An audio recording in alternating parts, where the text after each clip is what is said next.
Evening members, let's get started, shall we? As it's 7 o'clock.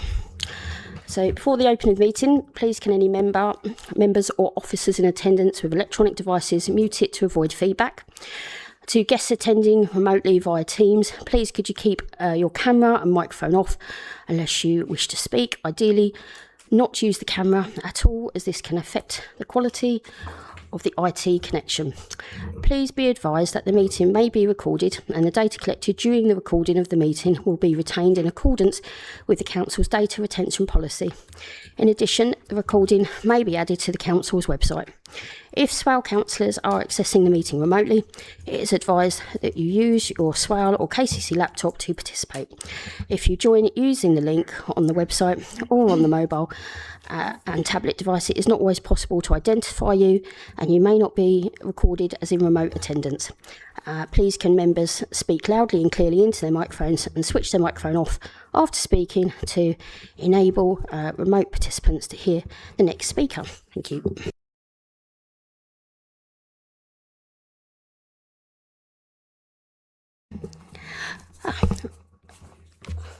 Kelly, you ready? Okay, welcome everyone to the Environmental Services and Climate Change Committee meeting, and welcome to any councillors and members of the public joining us remotely this evening. In addition to members of the committee, we have the following officers in attendance with us this evening. Head of Environment and Leisure, Martin Cassell. Environmental Services Manager, Alistair Andrews. Climate Change Officer, Janet Hill. Climate and Ecology Emergency Project Officer, Samuel Brookfield. Democratic Services, Kelly Mackenzie. We also have in attendance Robin Harris, who is the Monitoring Officer, and Lewis Reid, CEO. And obviously, Kelly is doing our Democratic Services option this evening. Please be advised that there is no fire drill planned this evening. If alarm sounds, those in attendance should leave via the nearest exits indicated and assemble outside where directed. Do not use the lift. If anyone in attendance requires extra assistance, please make yourself known to us so that we can assist. Do we have any apologies for absence or substitutes this evening? Thank you, Chair. Apologies received from Councillor Claire Martin, Councillor Kieran Mashuk, and his substitute is Councillor Peter MacDonald, Councillor Pete Neal, and his substitute is Councillor Lloyd Bowen. Thank you. Lovely. Right, item number 3, minutes. Members, are you happy to approve the minutes held on the 12th of November 2025, minute numbers 448 to 460 as a correct record? Lovely, that's unanimous. Just checking, making sure. Lovely job. If you move on to declarations of interest. So does any member have a declaration of interest against any of the agenda items this evening? Councillor Jays? As we seem to have declared it in the November's meeting, I am a member of the Minster Parish Council who has an interest in the car park at Little Oyster.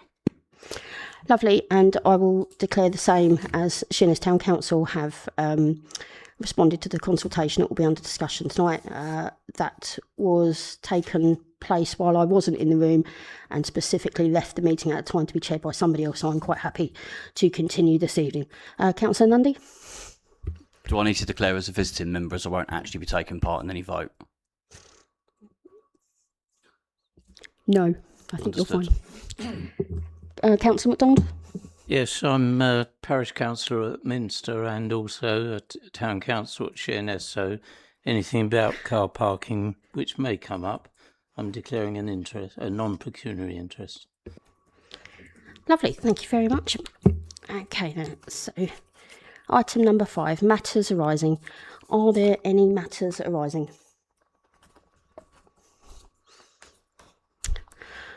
No? Okay, we'll move on to item 6, which is the Chair's briefing. You'll have to bear with me a second. I've got to open it up. It was due to be printed on my Chair's notes this evening, but I sent the wrong file to be printed on the Chair's notes. So give me 2 seconds. See if we can actually find it and open it up.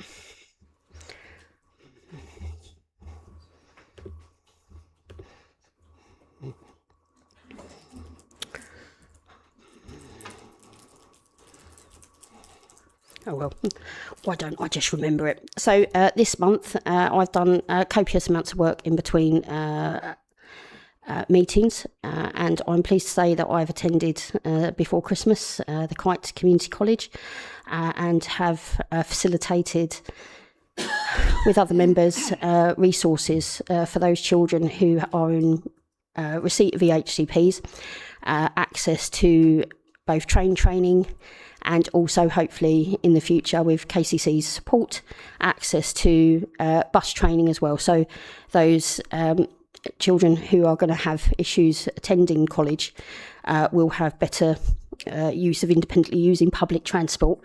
I've also been in attendance to 2 meetings of the Local Government Association Coastal SIG group, which is a special interest group.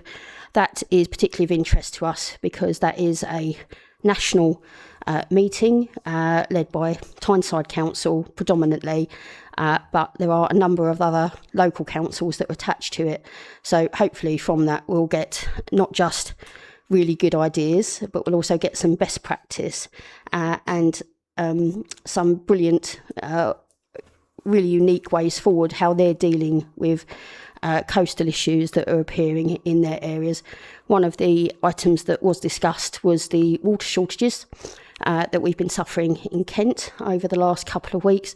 And even though Sevenoaks Council isn't on the SIG group, lots of people were very interested in how residents were coping in Kent from the local media. So I think a lot of people were having very similar discussions around that work. So that's the update. We've had 2 working groups in operation between the meetings. One is the Bartons Point working group, which I've chaired, so I'm happy to give the update. We had full attendance from all parties. We had 1 member from each party attend, which was really good. We had an excellent presentation from officers, which led to lots of questions about Bartons Point. So officers have got their work cut out for them, bringing that work back to that meeting. And I believe, I'm not on the working group, but the litter working group also met, and they too have given officers lots of questions, ready to bring back lots of information for their next meeting. Hopefully though, if the officer is in attendance for that working group, it'd be really useful to have a chair for that working group so that the update can be given by them next time rather than through myself, if that's possible. Thank you. And that's Chair's briefing. Okay, so items for noting. So that would be the forward decision making plan, which is part of the paperwork. Obviously that's been circulated. Would any members like any questions or comments regarding the forward plan for the committee? Councillor Joyce? Is item 11 that we've got in front of us tonight the same as the second item on the forward plan? Ultimately, yes. So apologies, I haven't updated that on the forward plan. But if you take the decision tonight, then we won't need the March item. Lovely, thank you. Anybody else any questions or comments for that agenda item? No? Okay, then we'll move on to the next one, which is items for decision by committee. Item 8, Climate and Ecology Emergency Action Plan Annual Report. So if I could have the officer introduce the report. Thank you. Thank you. Thank you, Chair. Good evening, councillors. This is our 7th annual report on our action plan.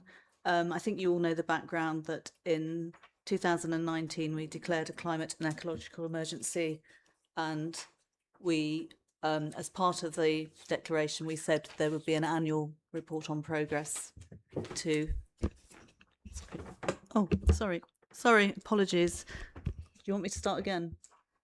No. Okay. Actually, Janet, yes, please, because okay, sorry, it's been recorded. Beg pardon. Thank you. Okay, so this is our 7th annual report on our climate and ecological emergency action plan. We declared an emergency back in 2019, and an annual report was one of those part of that motion. We drew up an action plan in 2020, and then in 2025 we revised the action plan. So although this is the seventh annual report, it's the first annual report on the revised action plan, and to some extent it's almost like a baseline report, because we've changed the targets and we've changed quite a lot of the actions. So this brings us up to date, and the new revised action plan was adopted in March, so it's really a report since March to the end of the year. Okay, so we set new revised targets back in March. So we have a 2045 borough-wide target, 5 years ahead of the national legally binding target for net zero. And this time round, for our own, we've split the targets by scope. So we've got the Scope 1 and Scope 2 emissions, net zero by 2035, and then 2045 for Scope 3. Okay, the full report is in the appendix, but some of the highlights, I'll just whiz through some of the highlights. So we have a steering group, which is a mixture of councillors and officers, and we meet quarterly to update the top 10 priority actions and any other business. Solar panels will be going on this roof starting next week, I believe, and that will bring down 50% of our electricity use. Works have already begun on Sheerness Revival, and there's lots going on there. Master's House, the college, Healthy Living Centre being completed to BREEAM Good. The building orientation of the college is maximising daylight, and there's lots going on there. The local walking and cycling infrastructure plan went out for consultation at the start of October and received nearly 90 responses, and work is underway to collate it and analyse it before we adopt it. Swale Cycle Recycle, the bicycle recycling project, keeps expanding. We've managed to refurbish 298 bikes, and they've been redistributed back into the community over the last year. And we've got more funding, so we're going to be starting scooters, and that's non-electric scooters. It's just push scooters, and there'll also be bike repairs as well. Solar Together has resulted in 33 installations with a further 26 lined up, and then we'll be doing another round of it. Marketing for that will be in March this year. The Fuel and Water Advisory Service is continuing with 685 fuel vouchers and nearly 400 energy packs provided to residents, and 43,000 water debts, £43,000 worth of water debts have been cleared. Carbon Literacy Action Day, 6 Swale councillors completed their carbon literacy training and achieved full accreditation, and the first cohort of students have done theirs as well, and we've got another school started training in September. So we're reaching out, and we're hoping to go to East Kent College as well. We've been working with Kent Wildlife Trust to create a pilot habitat bank at Queensdown Warren, and that's going to help to restore the landscape and provide long-term protection and satisfy our biodiversity net gain requirements where developers can't do it on site.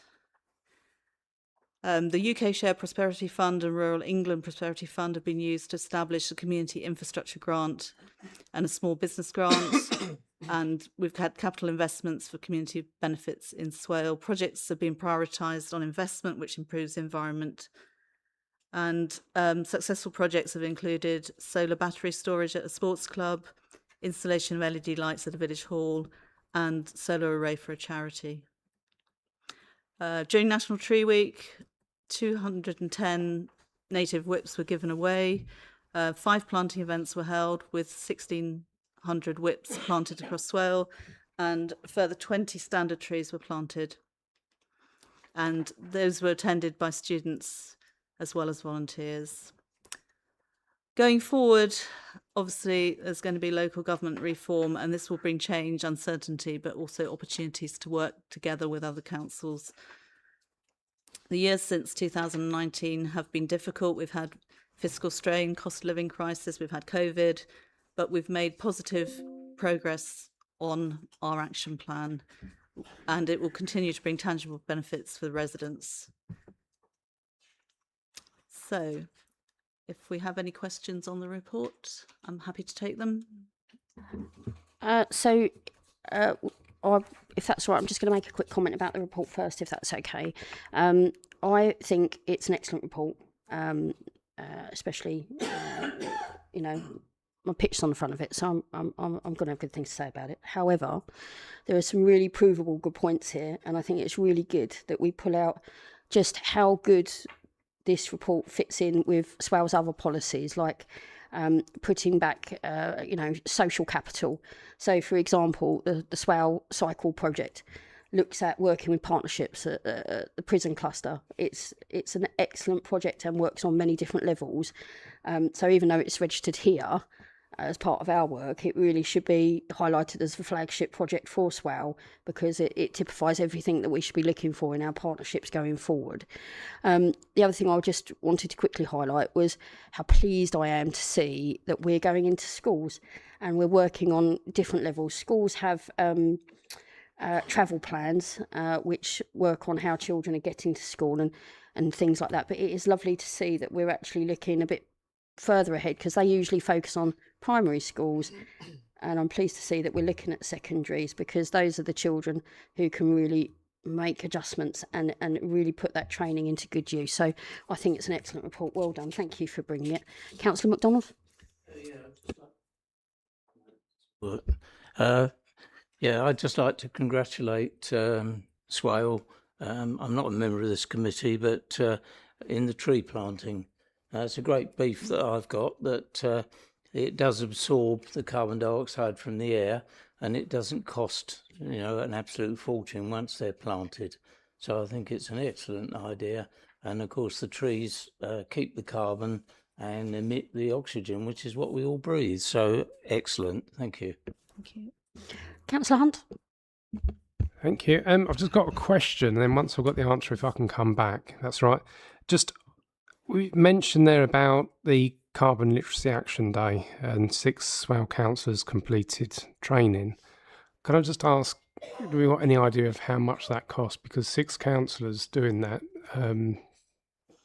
doesn't seem that great. But... So I don't particularly have an answer for you on actual cost, but I can tell you that I will be asking very similar questions at the members' working group as well for training. Sorry, Janet.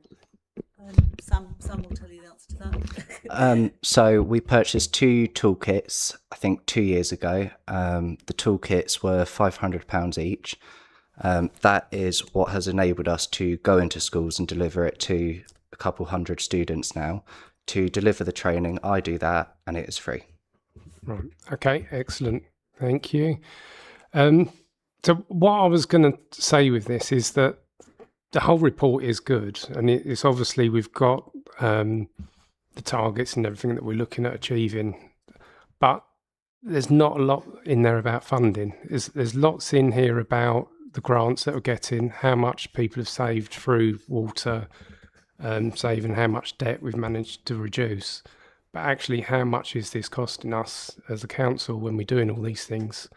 And it's good to hear that if things aren't costing as much, but we don't know that from this report. And I think it would just be good to have a bit more of understanding the budgets, to know what the real cost versus the benefits of doing all this work is, rather than just how good it is for environment.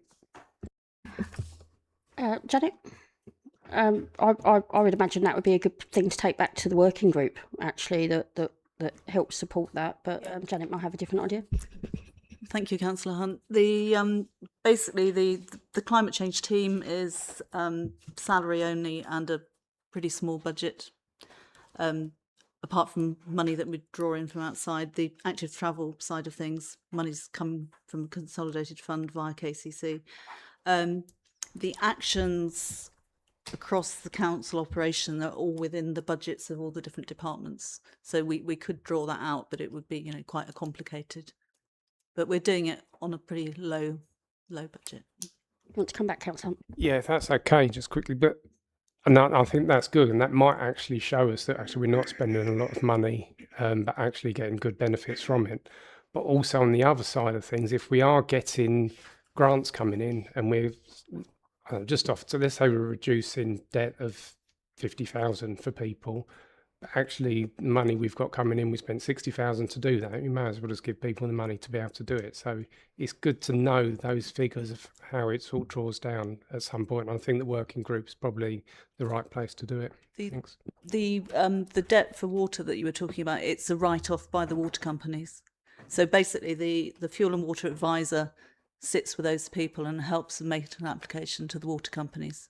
So it's not costing anything. It's not grants coming from us.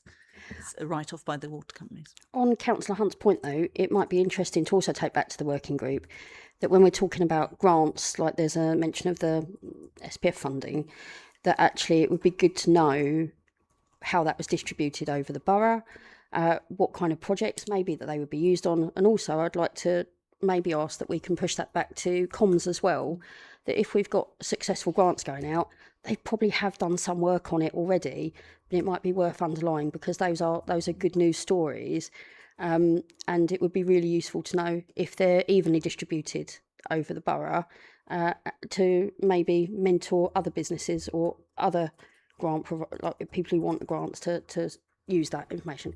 Right then, Councillor Jackson was next.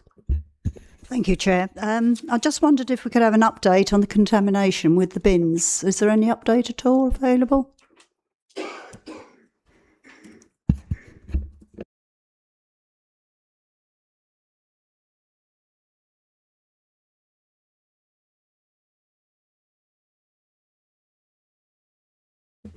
I can give a very brief update. Obviously, we did some contamination work and some positive comms around the food recycling, which was reported to this committee, I think, back in November. We're still working on contamination within the bins. We're working with the comms team to put some work forward on that, alongside Suez as well, the contractor. So we've got some work happening in March prior to the simpler recycling regime, and in rolling food out and recycling to some of the communal areas as well. Councillor Thompson. Yep, you're just on the recycling and composting. Great to see a 50% increase of, I think, sort of the year before, because it was not last year now, but of that going from 25 to 38% from what I read here. But it'd be lovely with a bit of lobbying to central government on packaging, you probably know anyway, about the amount of material that we're currently producing due to convenience and a lack of education for youngsters, because, you know, Germany's on 69%. It's quite an astronomical difference, and it'd be really good to get there. But going back to tree planting, Peter is right there. Great to see trees, but love to see more connection of our ancient forests and thought out tree planting, because as soon as you plant between areas of ancient or already established woodland, the increase in biodiversity is massive in comparison to new, which is really good to know as well. So worth looking at. And also just around management of our public woods. It's something that hasn't been up before, a bit like Perry and things like that. I know it's working fairly well at the moment, but I think there's quite a few other areas we can probably improve on, because that is great for locking in carbon, especially if we're not using it for fuels. So yeah, just a few comments there. Great to see a 50% increase in household waste recycling. So thanks. Lovely. Is any other Councillor Bowen? Thank you, Chair, and apologies if I've come into this slightly cold this evening, sir. But two questions and a comment. In terms of the actual report on page, which version you're looking at, 31 of the actual report or 43 of the pack, just a slight typo change, but one that does cause upset to certain groups. On the scrapes, it is also hoped that the work will reduce the risk of flooding for the village of Konya. Konya is not a village. It's a hamlet within the parish of Tenham, and they do get very, very uptight about things like that. But on the more serious note, in terms of, and this is all great, from what I see. Do we have any information in terms of the environmental impacts or savings that we could get from our suppliers? And I say that in terms of it's all well and good, but we could order something in the UK which may be slightly less environmentally friendly in its own self, but order something from China that could be more environmentally friendly, but it makes it worse because we're using it to fly over or ship over and all the items which go with that. So is there anything in terms of the impact from our suppliers? And then the other one, and if I've completely missed this, is a few years ago we had the car share scheme in Faversham. Just what's happened with that? Janet? Okay, I think Sam will take the first question about the supply chain, and I'll take the second one about hire car. Yep. So our supply chain, we do monitor those emissions. They fall into Scope 3, which we discussed earlier, has the net zero target of 2045. It's quite complicated to monitor it, so we do it on a monetary basis with kind of globally recognised GHG conversion factors, which is just timesing how much money by a number, and it gives you a set of emissions. There are things, so like when we went out to tender for our solar panels, we do have specific questions in there that look at the supply chain and try and make it the best we can and avoid any extra sort of environmental damages. Got to very quickly come back on that point. As another consideration from there, we have the environmental impacts, but connected to that, and I know this is really difficult to monitor on both, in terms of ethical trading, so that we're not getting items from sweatshops or anything like that from overseas as well. So it's not only the emission impact, but it's actually how are we getting these and making sure that it's actually a fair and proper way. And I get that's really difficult to. Yeah, I certainly know with solar, both the solar that's going on here and the solar through Solar Together, there is now a protocol within the industry which people sign up to, making sure there's no Uyghur or other slave labour used in the manufacture of those panels. And yeah, so where there's things that we can trace like that, we are. I think that leads us on to a bit of a summary question, actually, in terms of sorry, I should have brought that in with Sam.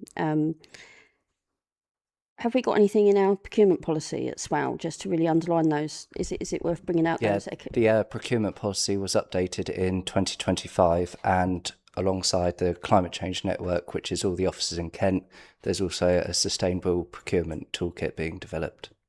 Thanks. Thank you. Okay, yeah, cars. Right, the car share scheme, hire car was the company. The scheme was set up using the Special Projects Fund. We had a fixed amount of money in that fund, which came out of the first climate emergency. We set it up. We went out to tender. A couple of companies were interested. Hire car came up with a really good price. So basically, it was on a sliding scale of subsidy over 3 years. And by the end of the third year, it should have been self-financing. First year went really well. It met all the targets. We then opened up the second one in Sittingbourne, which was going to be a 2-year one, so that they ended together. We think hire car subsidised themselves. When it came towards the end of the contract, they came back and basically they weren't able to run it on their own without a subsidy as high as when we started. And obviously we no longer had that pot available. And I know similar schemes have gone out of operation in this country completely. So I think maybe there were too many players, or not sure quite what happened, but it was very disappointing. And the people who used it loved it, but we were subsidising probably 50, 60 core users. So we couldn't justify spending any more on it. Any more comments or questions from anybody? No? Can we have a proposer and a seconder, please? Councillor Thompson, you want to propose? Or have you got another question? So, Councillor Thompson proposed. Can I have a seconder? Councillor Hanson? All in favour? Yep, that's unanimous. Lovely. Right then, let's move on to item number 9, which is off-street parking consultation report. So, just for the benefit of everybody, we'll have the officer introduce the report. We have one person from Queenborough Town Council that's going to come forward and have a couple of minutes statement to the committee. Then we're going to have discussion from council. No, we're going to do visiting members at the end. Well, that's okay. They can come back for further elements of it. And then we'll have visiting members. Visiting members, we have Councillor Nundy, and we also have Councillor Whiting. So we're gonna pop you in as best we can. Lovely. So can I ask the officer to introduce the report, please? Evening, members. So this item follows the decision in November of this committee to implement charges at 6 car parks across the borough. The report does not seek to revisit this decision to charge for parking at those locations, but provides the opportunity to amend the parking order following the feedback that we've received through the formal off-street parking order consultation. Outside of that consultation, 6 petitions were received totalling just under 4,000 signatures in general opposition to the charges being implemented. In terms of the formal parking order, 79 responses were made, 9 being general comments and 70 in opposition. The responses also included statements from 3 town and parish councils, which you can see as the appendix in the appendix of the report. Overall, that's an impressive response and allowed us to detail a set of key themes that you can see in the table in the report at 2.8. I won't seek to explain each theme that's in the report because obviously the information is in there. But despite being large in number, most of the topics raised were those that were discussed by the committee ahead of you making the decision in November. And more importantly, they would be the similar arguments that would be held if you held a consultation in any of the existing car parks that have charges across the borough. The charges that will hopefully be implemented will enable us to become self-sufficient in their operation of those car parks, freeing up budget elsewhere. What's not covered in the report, and my apologies to the speaker from Queenborough Town Council, was a comment in relation to ownership of Queenborough Library car park. What I've done today is go on to the land registry and request documents in relation to the area around there, and confirm that from those documents that I've seen, we had 3 title deeds for the area, and each of those 3 show Swale Borough Council as the proprietor of the land. So the committee are therefore asked to consider the responses and the proposed amendments at 2.13 and therefore approve the changes to the off-street parking order and delegate officers to proceed to the has-made order for variation number 10. And I'm happy to take questions. Just before we start that, can I just thank everybody that's taken part in the consultation of this. I hear that it's been one of, again, a really well responded to consultation. So that is only a good thing. So thank you to everybody, including those people online that have taken part. Right then, so if we go to representative from Queenborough Town Council. Sorry, it's such a long walk, Jackie.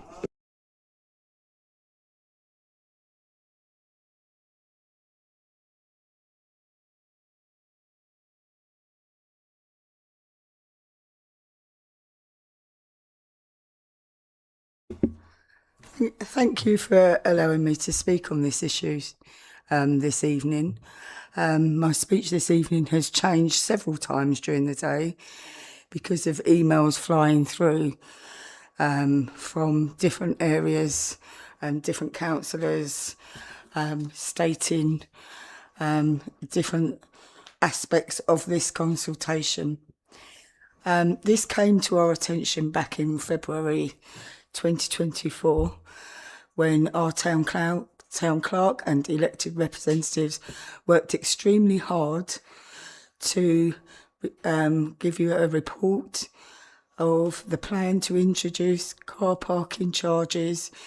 They included the documents from the Land Registry, which are let me just look, K555380 and K555381, showing that Queenborough Town Council are the owners of part of the library car park in Queenborough.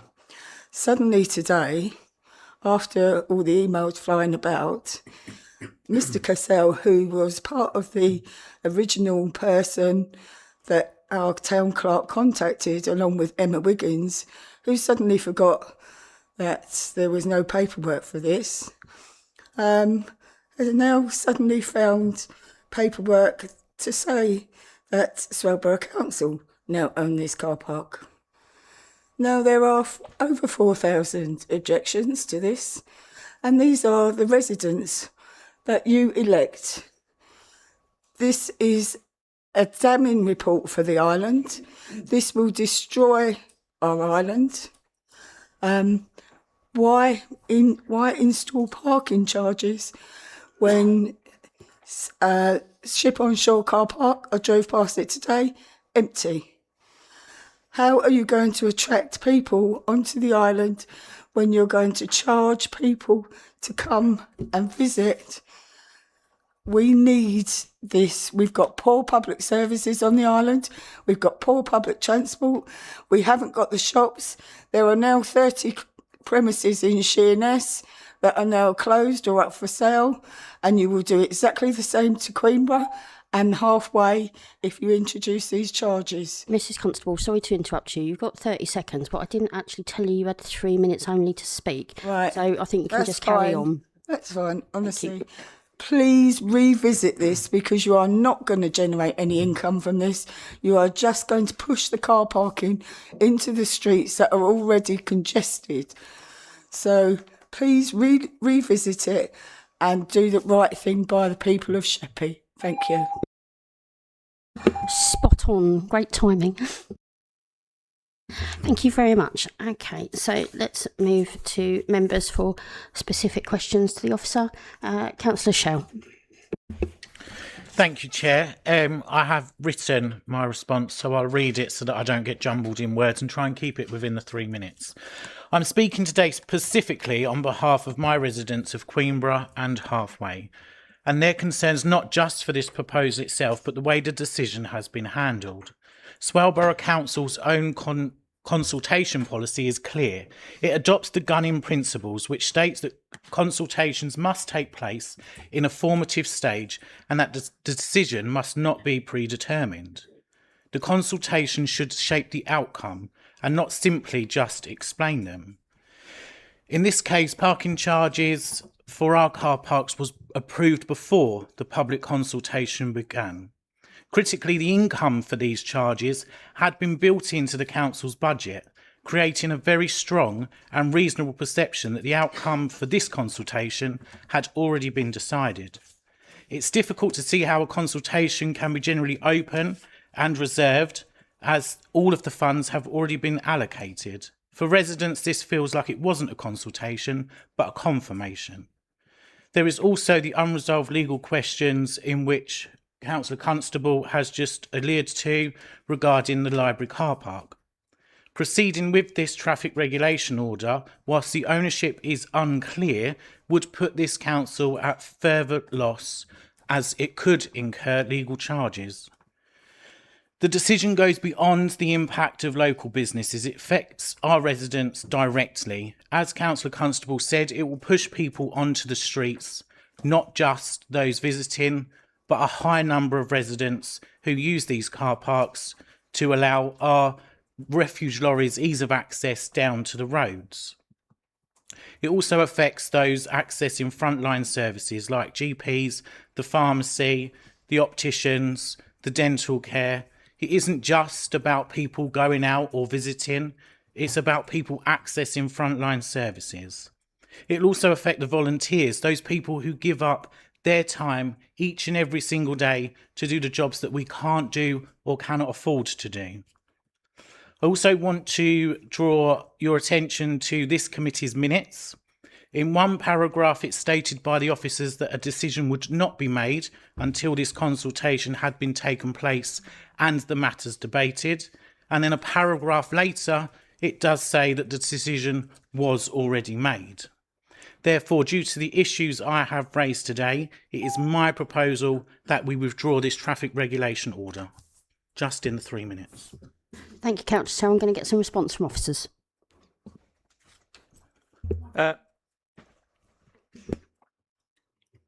Who would like to? Martin first, right?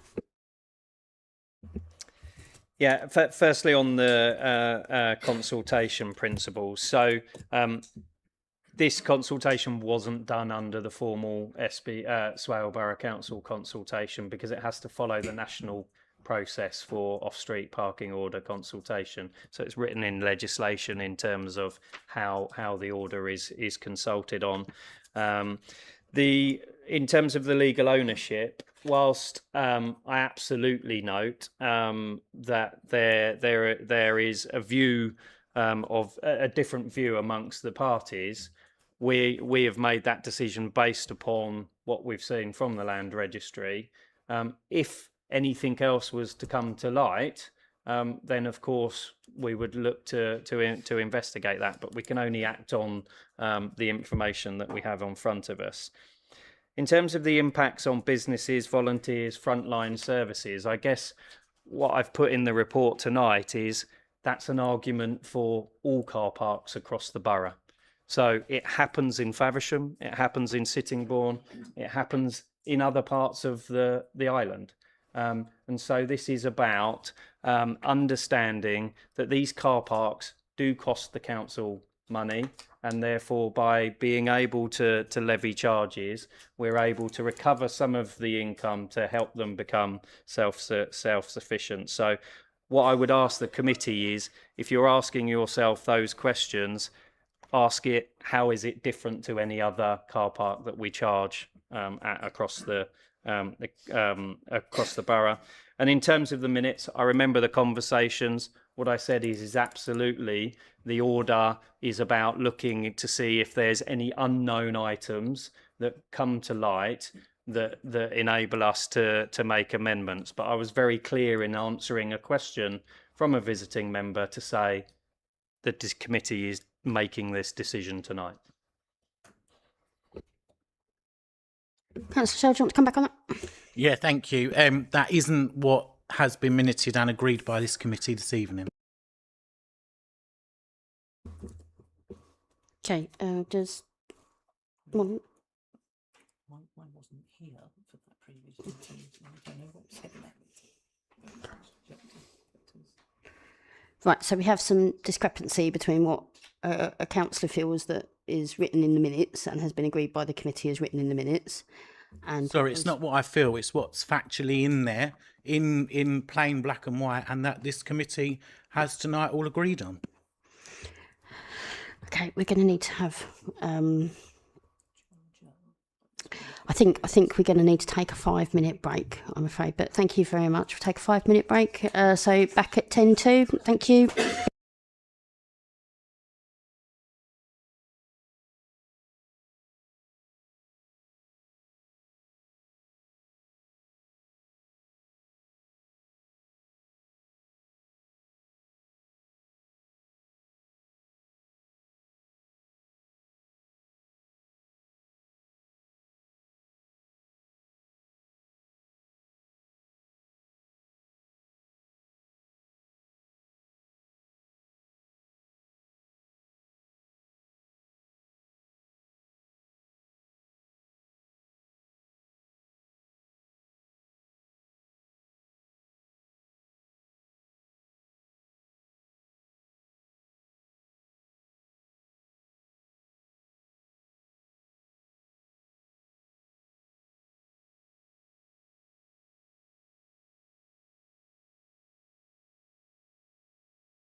Okay, thank you, members. So we have got a response from Councillor Shields' question. Councillor MacDonald, are you going to rejoin the meeting, please?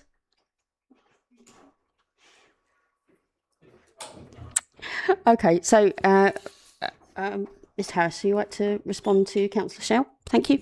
Yeah, so to read you the impugned minute, it says parking order consultation would ensure views of local people were taken into account and a final decision would then be made by councillors subject to the comments received. There could be amendments such as variables of times that charges could be levied. So the minutes are plainly talking about a consultation on the parking order, not a consultation on the principle of charging generally. So the minute isn't inaccurate and it's not undermined what Mr. Cassell has said. Thank you, Robin. Councillor Shell, does that answer your question? Yes, Robin knows his stuff. Lovely. Right. Councillor Cheeseman. Thank you. Yeah, I just wanted to ask the question: have the Queenborough car parks, have they been offered to Queenborough Town Council at all to take over the running of them? So for those of you at the last committee, apologies. If you recall, the reason that we started the debate at the last committee was there was a motion that went to full council that was referred to Economy and Property and then the Environment Committee for exactly that purpose. But what we said in the Economy and Property Committee was that in order to dispose of an asset, the council has to make a decision around best consideration. And that's why it was referred to this committee. So where we have the ability to levy a charge, giving away a car park is not best consideration for the council and therefore wouldn't meet that requirement under the property legislation under best value. And that's why it was required for this committee to debate whether or not charges should be levied at these car parks in order to help bring the income in that would allow their maintenance, their upkeep over the years. So they haven't been offered because the decision was made to charge. Councillor Jackson. Thank you, Chair. I'm not against the charges as long as it's fair and is the same across the borough. Faversham Front Brents has only 14 parking spaces. There is a playgroup operating there where the parents use this space to unload their children. Unload, they sound like a baggage. Unload their children to take them to the playgroup. This is the most deprived ward in Faversham and residents park there free of charge. So if the island has concessions, I'd like it to be across the borough to include the Brents car park. Thank you. Would you like to come back on that, Martin? No.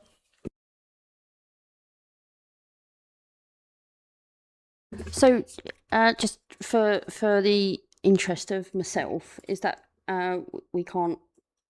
That wasn't in the consultation, or is that something that we can't consider? I believed it was a statement rather than a question, which is why I didn't answer it. But I go back to my original introduction, which is it's about fairness and transparency across the borough. There will be examples that are charged car parks where exactly that scenario happens. It's next to a school or a nursery or a library, and we already charge at those car parks. Louisa. Just to remind members, whilst I don't dispute any of the comments, this meeting, the decisions you're being asked are not to decide whether we should charge for car parks in 6 areas. That decision has been taken. The sole purpose of your meeting tonight is to consider any amendments to the order that has been out to consultation, not to suggest whether we charge for parking, because the order is the technical thing that Martin has to do to enact the decision you made in November.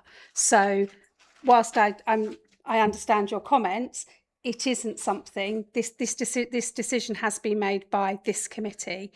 What you're looking at tonight is the forgive me, what the points are 2.13, actually to say whether you want to make those amendments. And that's what's being discussed tonight. Thank you. Can I just check, because my brain doesn't work like a photographic box. During the consultation, was that point brought up by anybody responding to that car park?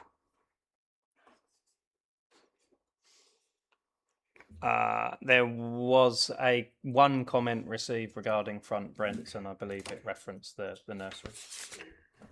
Okay, so I thoroughly take your point that actually, I think what Councillor Jackson's question wasn't that we don't charge for Brent.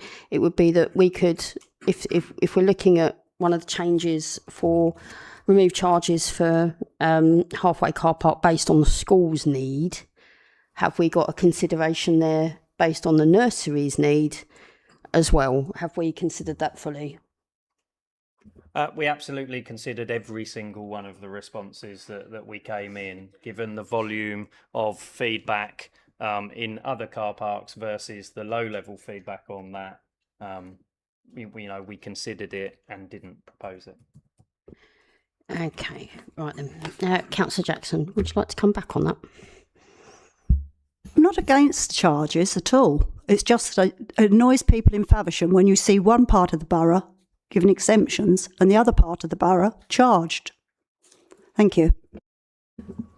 So I will just say that I clarified this numerous times on the way to the meeting, is that we also have the opportunity to come back to the way that the charges are inputted through fees and charges every single year. So we've got that opportunity. So, for example, there is an opportunity to look at that potentially through fees and charges. Okay, right. Councillor Hunt. Thank you. I was going to say what Larissa said, so she obviously knows what she's talking about. When we talk about fairness, and I can see that obviously we do need to look at how Sittingbourne deals. If you go have a dentist in Sittingbourne or Faversham, you're going to have to pay for parking to go and do that. And there is a fairness there that when you look on the island as well, if that is different, then yeah, why should it be?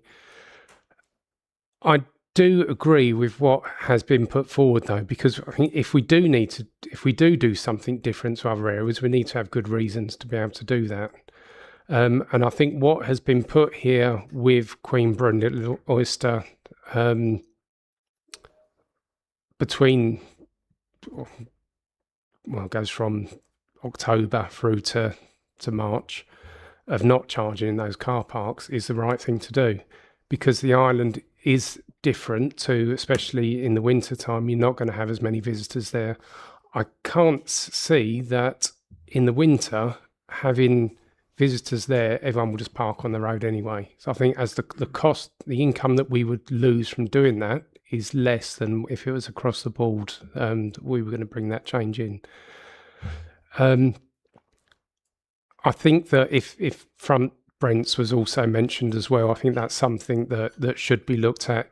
If you look at halfway and say, yes, the school can drop off there, and I know that major concerns have been raised with halfway, so I think that makes sense to do that for drop-off periods, and probably also include Front Brents in that if that's been raised by the ward member. It seems like a sensible thing to do.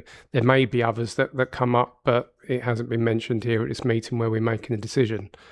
So I'm happy to put that forward as a proposal, that the wording in 2.13 is brought in and the charges don't take place over the winter and also at halfway during those times, as well as Front Brents added to that.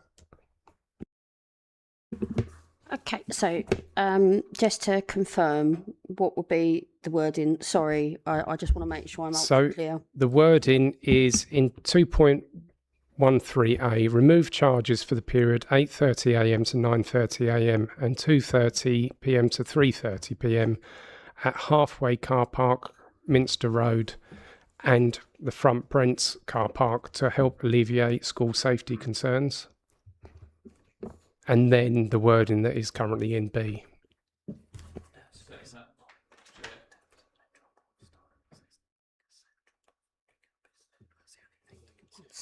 Really good point.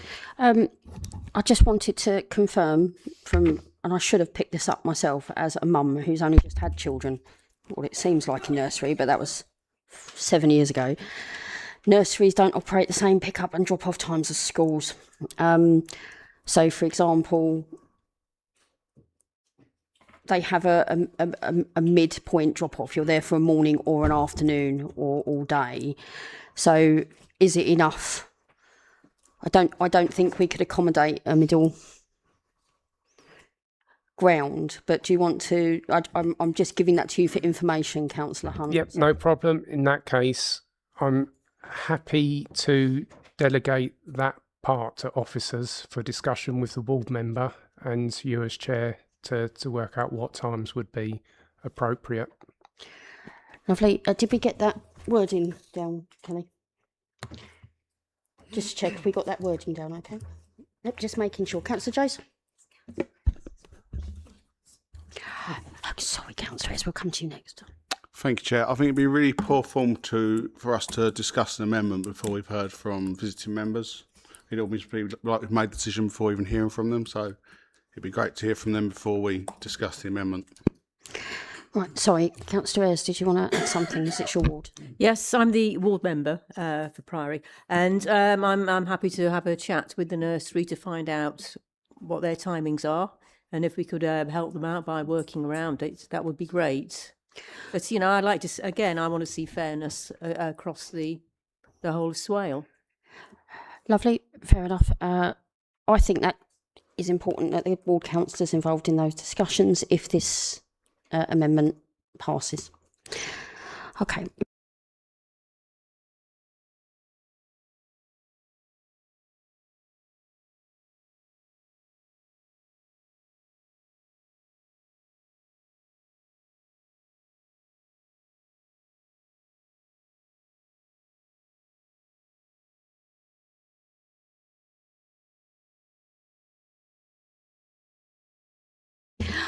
Okay, just for the monitoring officer's advice, would you mind if we pause there to listen to visiting members, because Councillor Jays' point is quite relevant, that they would have something, because we're looking at changing something that's obviously relating to one of the island car parks. Shall we listen to I think we'll take the visiting members next, if you're happy to pause that, and we'll come straight back to it.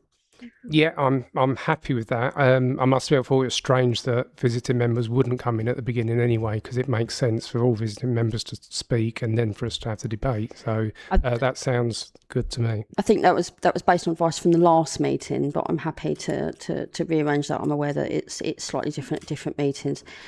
So, Councillor Marchington, can we listen to the ward members, the visiting members? Then we'll come to you next, because obviously you're a ward member as well, so you'll be able to speak on the amendment as part of the normal discussion, but the visiting members obviously can only speak once. So if I go to Councillor Lundin and Councillor Whiting, and then you can be first to speak as soon as we come back to the amendment. Is that okay?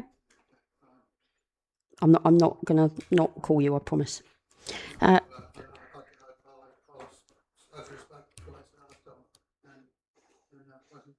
Yeah.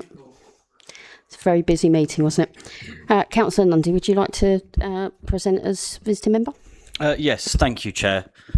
I don't think that the car park at the Little Oyster should be considered a cash grab for Swale to squeeze as much money out of working people as possible after they have already paid income tax and they have already paid council tax. The car park at the Little Oyster should be considered what it is, and that is as a community asset. If the only option is for this committee is to introduce car parking charges, and voting against it is impossible, like there's no way around it, then I would like to know, and I'm happy to take a written response because you probably haven't got the answer here, but I think my residents would like to know how much taxpayers' money was spent on a consultation where the majority of responses won't be listened to. Because my understanding is if all 40,000 people on the island put onto that consultation that they didn't think car parking charges should be introduced, they would still have to be introduced. So that's not really a consultation. It appears more, a consultation just to sort of manage protest. And that seems a bit pointless. I don't think that was communicated well to people at all. It certainly wasn't communicated well to the residents that I spoke to about it. And it's my knowledge of that area, it is the knowledge of the residents that I represent of that area, that this is an absolutely terrible decision, but that just appears to be getting sidelined. So that's fine, but I will remain absolutely steadfast in my opposition to this, and I'm not going to shut up about it. Believe me, the debate about these car parks will not end tonight, because there will be an opportunity for me in a few months' time to bring a motion to full council and to get this changed back, and that is something that I do intend. That is something I do intend on doing. I do agree with what Councillor Hunt has said.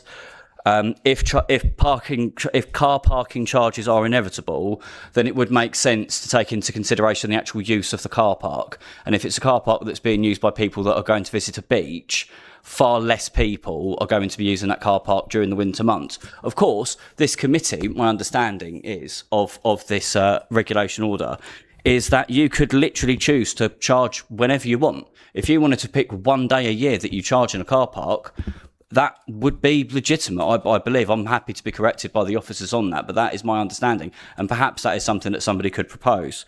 I'm not going to go into what I've said multiple times in this chamber on several occasions about why that car park should remain free, because it is noted, because, pardon? You don't need to note it. Yeah. You don't need to note it. Visiting members don't have a time limit. Oh, okay. As far as I'm aware. Right, that's thrown me off kilter a little bit. 1 second. I'm not going to continue to go into how much of a community asset it is, because I do think that is covered in the report that members will have read. But I would ask you to think carefully about the amount of time that you are going to introduce car parking charges to, and I would also consider some of the valuable community assets in Queenborough, the 2 car parks there, and how often and how long people should be charged for during that time, and if there's any specific times of the year, because once again, a lot of people use the car parks in Queenborough to attend, rowing events, going to sail their boats out of the harbour and things like that. So perhaps an amendment could be made for those car parks as well, and perhaps at a library, I'm sure when Councillor Whiting speaks, who represents Queenborough and Halfway, he will be able to talk about some of the issues there. But yeah, this does just feel like consultation as the management of protest more than something that was ever actually going to be listened to. Thank you. Just before anybody else speaks, I will just take umbrage with a couple of things you said, Councillor Nundy. Nobody is sidelining your viewpoints. They're all heard here equally amongst equals. Nobody's viewpoint is more important than anybody else's viewpoint. And as far as I'm aware, nobody has actually asked you to shut up. In fact, my point there was that actually we had this at the last meeting where visiting members thought they had 3 minutes, and then it was pointed out that visiting members do not have 3 minutes. It's actually people who are speaking who are not visiting members that have that limit of 3 minutes. I never suggested that anyone had told me to. I was just merely saying that I wasn't going to. Just for clarity then. Right then, did you have some questions for the officers, or was it just more of a statement? No, I would like to know how much public money was spent on the consultation. Do we have that answer? So the only thing we had to physically pay for was the advert in the paper, and although I don't want to give you a false view, but it's under £500 for the order cost, and then obviously we just printed the posters that went into each of the car parks, so not a huge amount. Obviously, does that take into consideration officer time to... I would suggest that myself and my officers are paid anyway, regardless of it being spending our time on this consultation.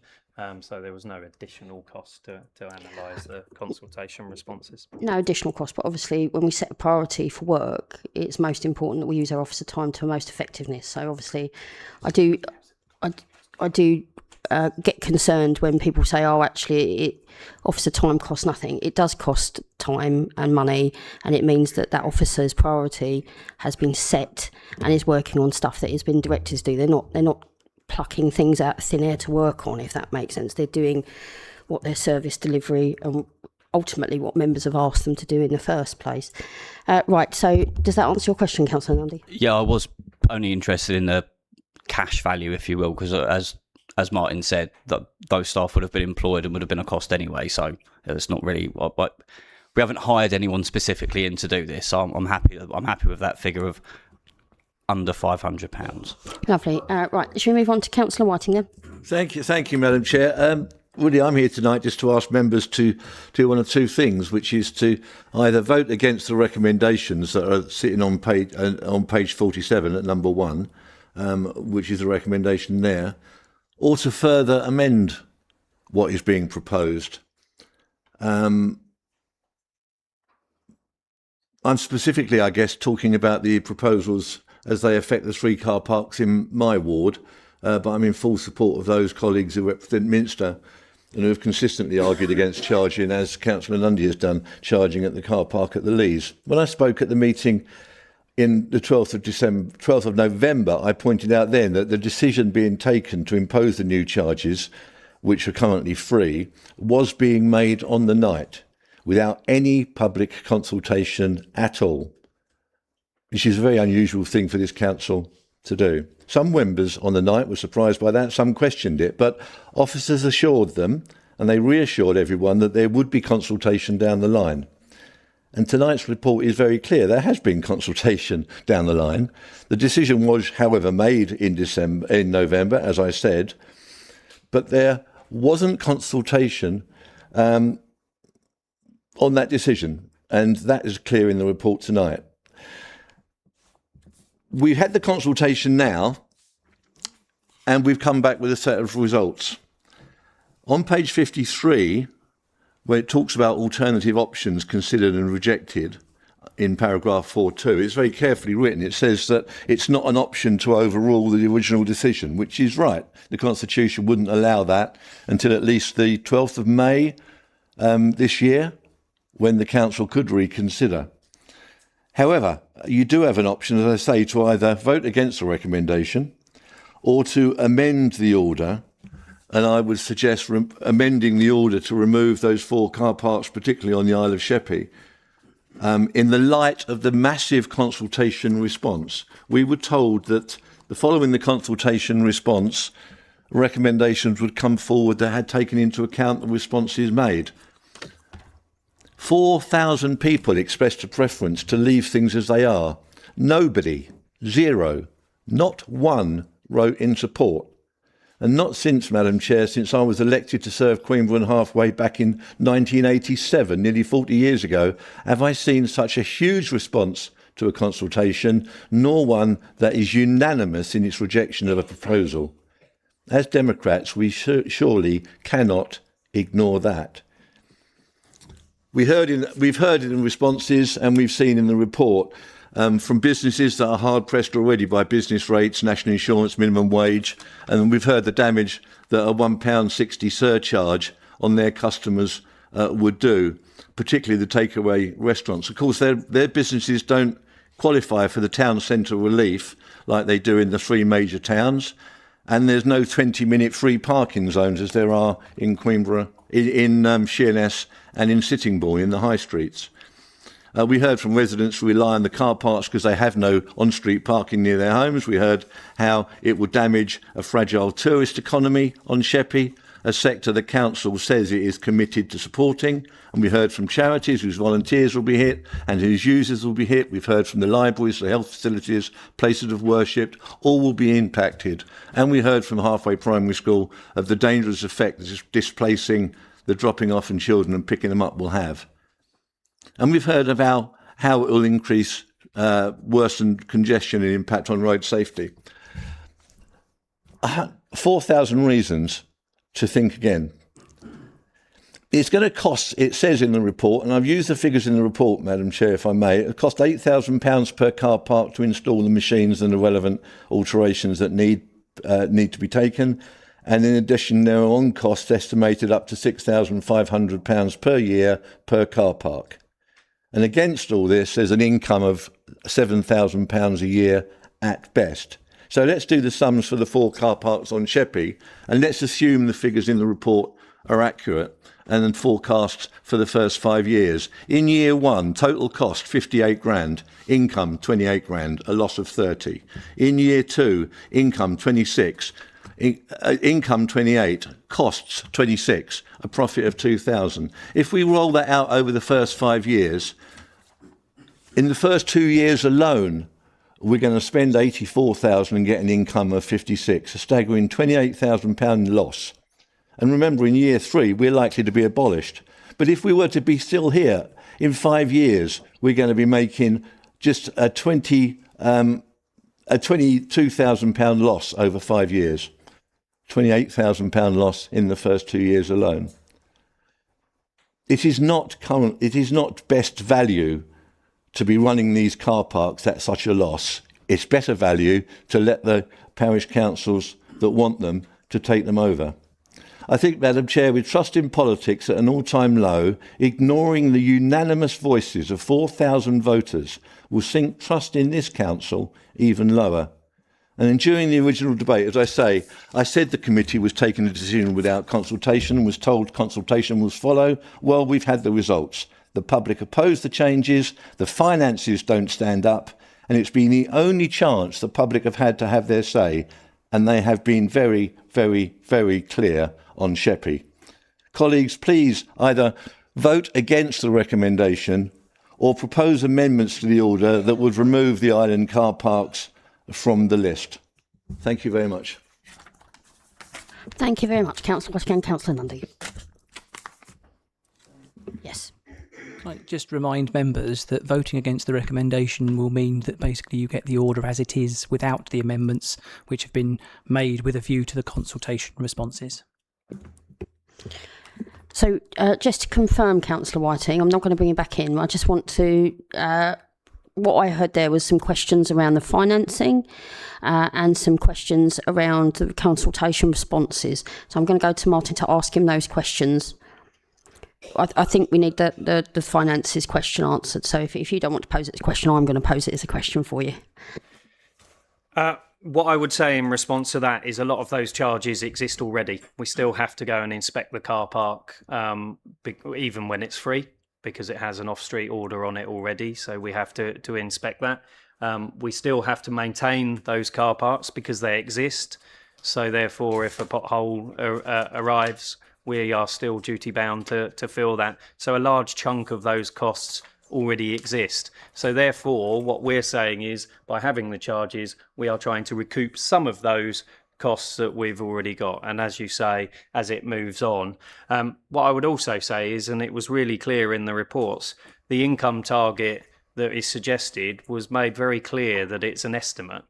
And that we would review that over time. It may be that we take more, it may be that we take less, but it's based upon the best knowledge that we've got. So to quote really hard and fast figures, as you did there, Councillor, I think is not how it will pan out. As I say, a lot of those costs exist already and they are purely estimates. Okay, and I think the other question that I thought was particularly prevalent that came out through Councillor Whiting's statement, I think is the right phrasing for it, is we have had a lot of consultation responses, but lots of those have come in the make of petitions.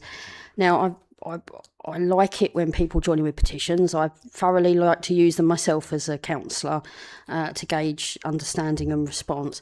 But as far as I'm aware, unless somebody can correct me, and please somebody correct me, lots of these petitions deal with the subject matter of the last meeting, not the matter of this meeting. Have we got? Can I ask, is that true or is that not true?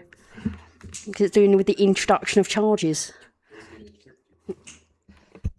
So I think that's accurate. If you look at the petitions, they're not in effect about. We haven't had a petition to say. We think that there should be free parking at this time or this time in line with the traffic order. We haven't had that. We've had petitions that say that we shouldn't be charging. That decision has been taken. So the petitions, there isn't a mechanism for members to change that decision because that decision's been taken.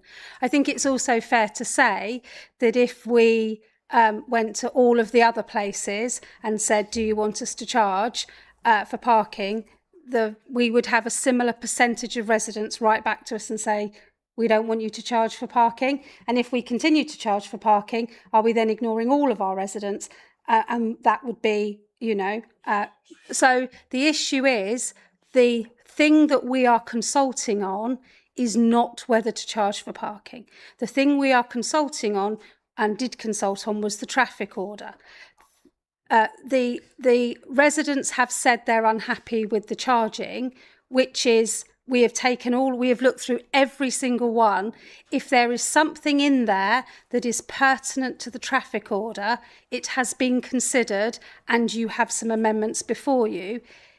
The view of not charging, that you shouldn't be charging, is not within an officer's gift to say, okay, we won't, because this committee has made the decision to charge, so we cannot consider that because that is not what the traffic order is asking. So, yes, on consultation, Councillor Whiting is absolutely right. We have consulted on something, but it is impossible to ignore something where the responses are not about the consultation that you have before you. So the consultation did not ask, should we charge for parking? Had that have been the question, but it was a statutory traffic order. That's what we consulted on, and we do that all over the borough and have done. So that's it. The consultation, it's important that members are aware that the consultation was not about the thing that people are very upset about. And people gave us the answer that they're very upset about, but that decision has already been taken. And as both visiting members have said, that decision can't be changed at the moment. So that's the situation on the consultation. So I do have a follow-up, as it's my question.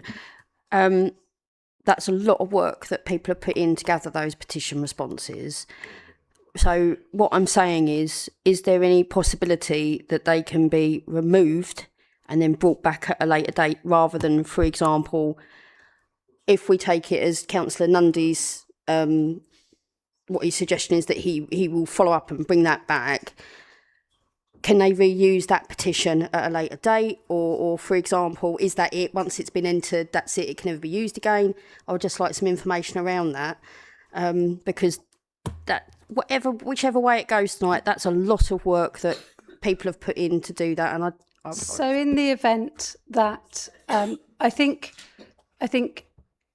in the event that members came back, and I know one councillor has already said in public he is absolutely happy to have a conversation about stopping all parking charges in the borough, but we would have to come up with how we're going to, where we're going to get the money that we have to service our car parks, line them, machine them, everything else. So there has been a question about if somebody wishes to raise that question.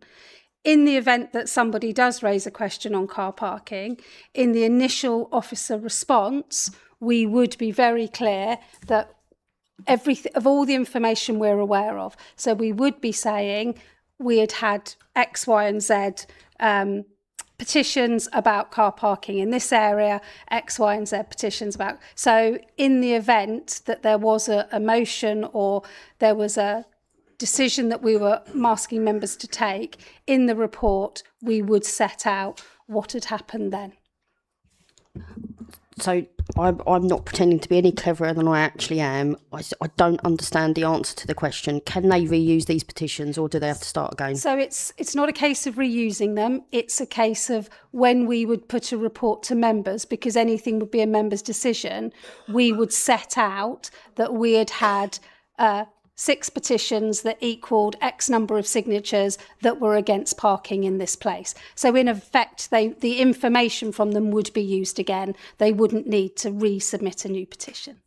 Thank you. And I'm sorry I didn't understand the first answer. I wasn't being confrontational. I just like to make it very, very clear what's happening. So, Councillor Whiting, very, very quickly. Very quick one, because thank you, Chair. I really obliged you, because the point was made that somebody made the point from the front bench that if the members here tonight vote against the recommendation, then they'd be voting against the amendments that have been proposed which are the ones around school parking and winter parking. I want to just remind everyone they can make their own recommendations on top of those that the officers have made. Yes, thank you. They can do that, and I you, just wanted to Councillor. remind members they can do that. Thank you. Lovely. And Councillor Jays, can I just say we have got a tabled amendment already, and I don't want to not go back to that. So are these specific points for you and Councillor Shell that are for this, or can we move back to the amendment and answer these in a bit? This was to you. I Right. think it sounded like you were proposing a deferral. You said to bring this back at a later date. Was you proposing a deferral? Because I'd happily second that. We haven't, and the other amendment hasn't been seconded. You've called me. They haven't. Obviously, Chair, you call people in to speak. Anyone that speaks outside of you calling them in to speak means they haven't spoken, in my opinion. So that motion hasn't been seconded yet. 'Cause you haven't called anyone in to second it. No, and they've raised their hand. I haven't proposed anything, Councillor Jays. What I'm trying to do is gather the most amount of discussion and conversation. We've had a proposal already.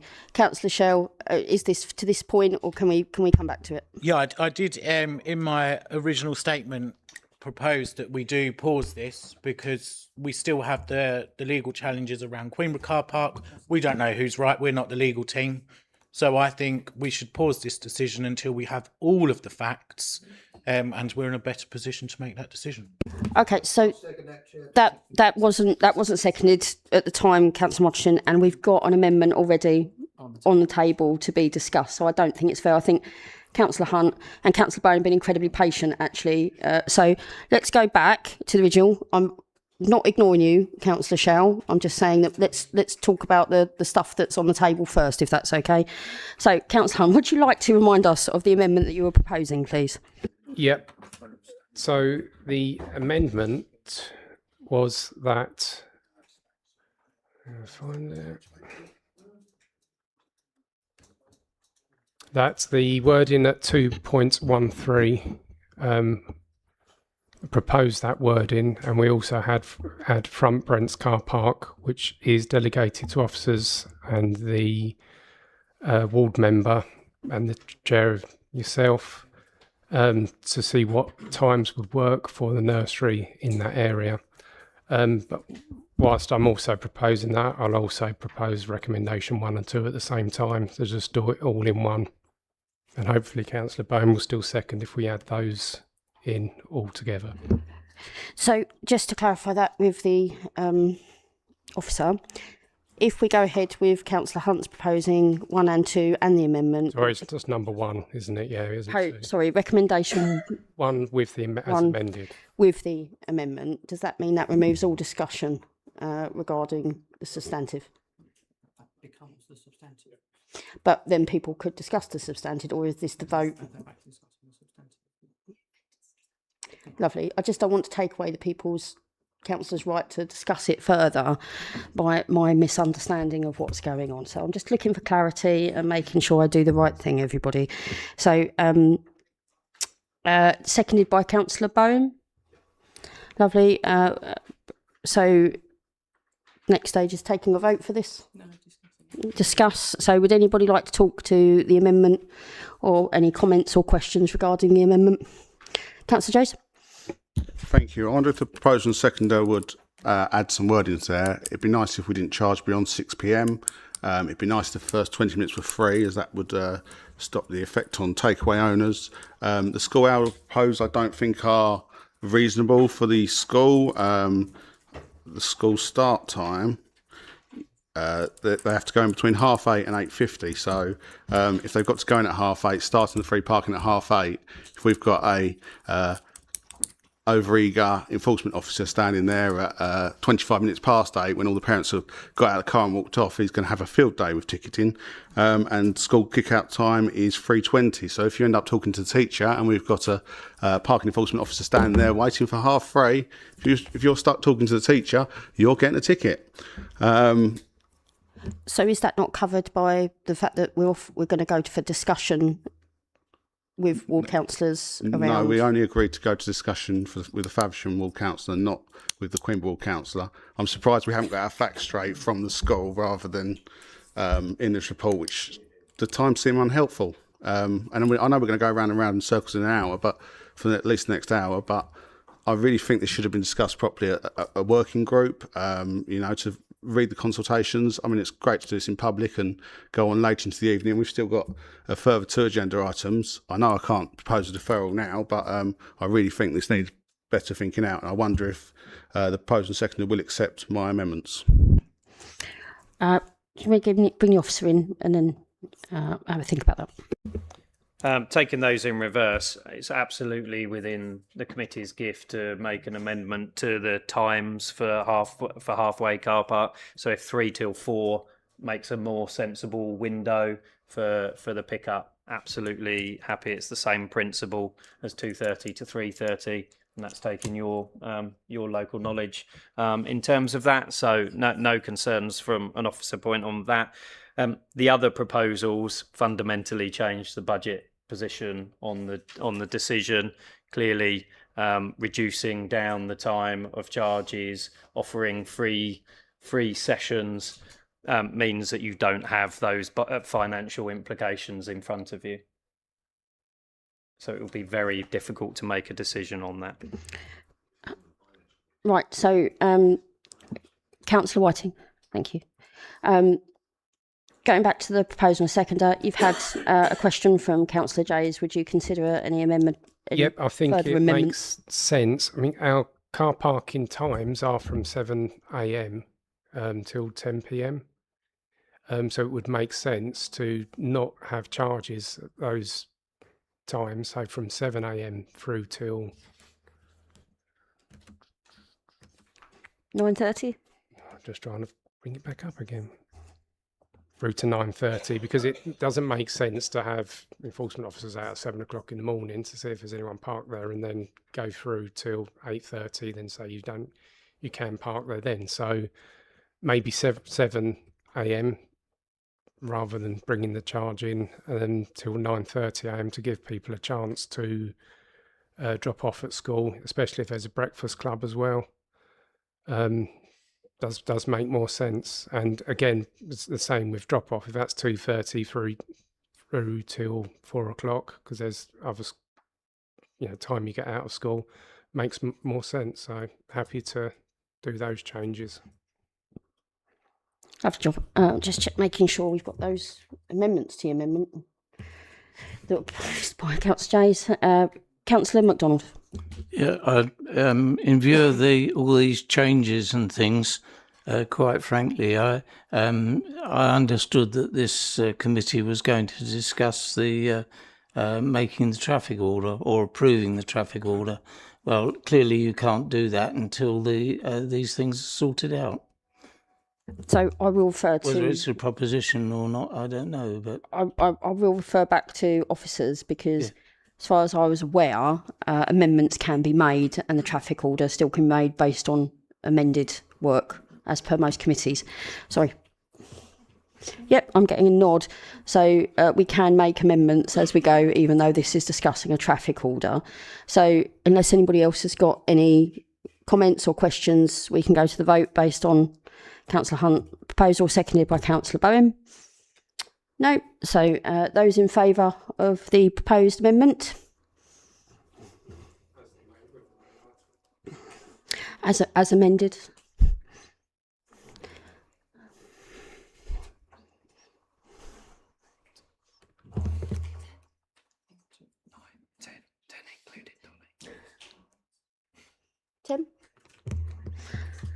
Those against, please. One against. And abstentions? 1, 2, 3. Oh, sorry, apologies, whacking my microphone like that. That's terrible work, isn't it? Lovely, so that motion has passed. So we're going back to that. That's actually... Okay, so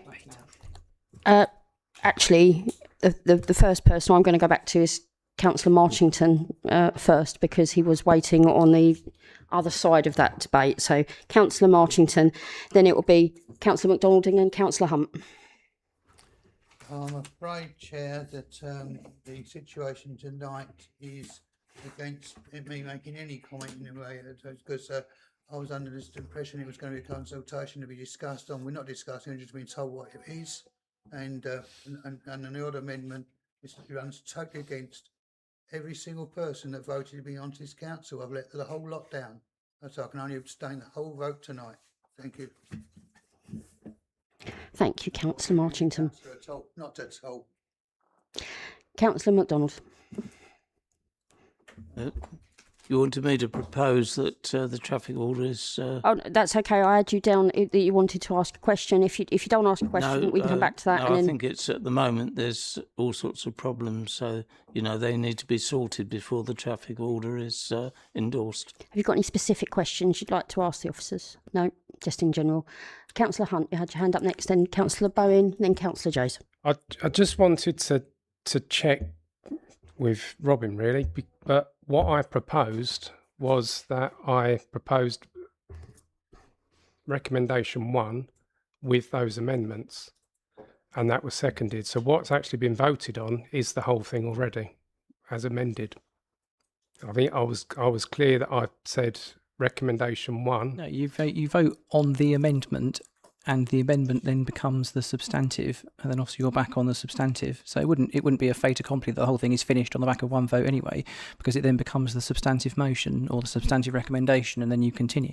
So, right. So currently, 2.3a now says what you asked for it to say, and that is now the recommendation that's on the table for members to further debate and consider, and also anything else that they also want to bring forward. That was my understanding, Councillor Hunt. Yep. I agree with that, but I put forward the amendment, and it was then held back for discussion. What I then said was that I proposed that we move the whole recommendation 1 along with those amendments, and that was seconded. So, but until the amendments are agreed, you can't move them, can you? Because there is no amendment until the amendment's been agreed. Right. Okay. So. That's fine. I like your enthusiasm, Councillor Hunt, but I don't think any of us thought we were getting out of it that easily, I'm afraid. No, I don't. Thank you. Councillor Jones? Thank you, Chair. I'd like to talk through the report. So, comments, summary of comments. We've got displacement of vehicles on the highway. We've already seen at the Ship on Shore car park, the road's down to 1 lane with residents parking on the road. Parking around the Little Oyster and Queenborough is already at a premium in the summer. This is only going to add to it because people do not want to pay. People don't want to pay at the Ship on Shore. People won't want to pay at these car parks. It says on the same point 1, it says about we operate a residents parking scheme. We need to be pushing these more. We need to be getting it out there to all nearby houses. It will bring an income. So I know people say, oh, well, we used to do that because of traffic orders changed around the areas. I think we need to explore them and push them more. If the council's looking for money, there's better ways to do it than the way we're punishing people with this. I'm glad we've discussed school safety. I think we've resolved that one. It mentions about economic impact, and it says about, it's the same in town centres. Well, no, all our town centres have got free 20-minute parking in the high street, so it's not the same in these outside locations. Again, on tourism, I think we should be looking at more seasonal parking than what we've just been agreed in that amendment. This won't help people because this is going to stop people wanting to get outdoors, go to the beach for a walk because they can't park easily. Residents are going to become isolated because they're not going to be able to go to their same usual spots. People are in their routine, and this is going to disrupt it. Financial viability, it mentions about maintenance inspections. No one can be inspecting these car parks. Most of them are in a right state. They're constantly full of leaves and other material, detritus. The ones in Queenborough have got glass bins in them, and there's glass all over the car park. There's no mention if the bins are going to remain or whether we're going to charge for the bins in that car park. But we're not spending lots of money maintaining these. We're not spending lots of money inspecting these. So I think it's spurious that that's in the report. We go back to on point 8, equality. It mentions about cashless payment. That was not what we discussed at the last meeting. All we discussed at all locations was about parking machines. At no point at the last meeting was it brought up that there was ideas to have cashless payments. Point 9, lack of transparency. It mentions that there will be spreading out the parking enforcement, so there'll be no need to increase the budget. But there's a budget proposal to increase our parking enforcement hours at the next budget, so I'm surprised that's written here. It mentions about how much it's going to cost, $4,500 to $6,500 in each of these car parks. So they won't wipe their face in the first year, and they'll barely wipe their face going forwards. I think this is ideologically driven, not financially driven, this plan. I'd like to know how much. It'd be nice to have had a report in front of us with all 6 of these car parks with how much they have cost in maintenance in the past. It's also inaccurate when it says about this council subsidising these car parks. Minster Parish Council was asked to take on the Little Oyster car park from this council. This is just about the council getting another pound of flesh out of the council. This is the council not following its own statement of intent for supporting town and parish councils. In 2.10 it states, we will support town and parish councils in transfer of assets. Our community asset transfer policy even talks about clear communication. To this date, the parish council has not had an email replied to about our request to take on the Little Oyster car park. It mentions about poor visual amenity at some of these car parks. And it specifically mentions we did that at Ship Shore to sort out the visual amenity. At the moment, there is a mound of tyres in the car park. I drove past today, a mound of tyres from the Seafront Services, and the Seafront Services bins that have either blown all over the car park or been moved by children. If it was done for visual amenity, why have we still got this mess in there? I'm glad to say I've managed to get the 20 minutes free car parking into the amendment and nothing after 6 p.m. Everything was agreed. I was told everything was agreed, and we didn't have the wording read again, so I understand that everything was added, and I was more than happy with that. No, that's not what went into the amendment as far as I'm aware. Can we just be clear on what actually went into the amendment for everybody's benefit? Thank you.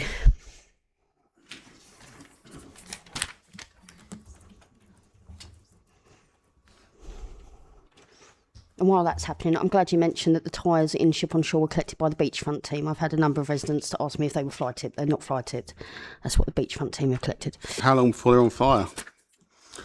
And they've never been set on fire before, so I imagine a long time.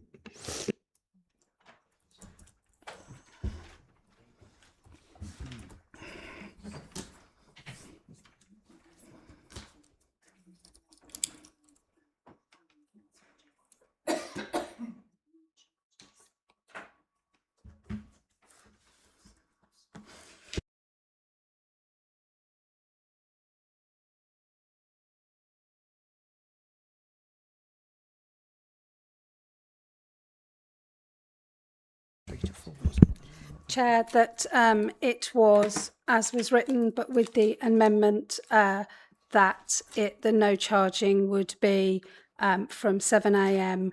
and until 9:30 a.m. And then up until 4 p.m. 3 p.m. to 4 p.m. to enable the schools. Is that your understanding also, Councillor Hunt? I think it's 2:30 till 4. 2:30 till 4, sorry, yes, and 7 till 9:30. Can I just definitely check that was your understanding of what was? Yep. Right, okie dokie. So that was my interpretation of what was passed as well. Councillor Jones. Thank you. I'd like to ask for a recorded vote. I believe I have support from my colleagues here. This is a blatant target on Sheppey with 2 small car parks from off the island thrown in. It's even highlighted in the report that they're small car parks, so we're going to use cashless payment at these. I know we have less group leaders and whips in the room tonight, so I'm hoping members will vote with their conscience rather than with their whip.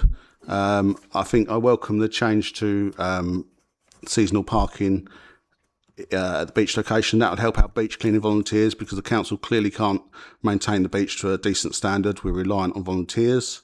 I noticed we've got a business owner in the public gallery. I'm surprised he didn't want to speak. Okay. I note that we've been told the island population is 40,000 and we've got 1/10 of the island objecting here. Everyone must know what the turnout for voters is at the election. It's very low, and I think we've probably got almost every one of them here. As I've said, this is ideologically driven and not financially driven. It's also a mess tonight with the amendments.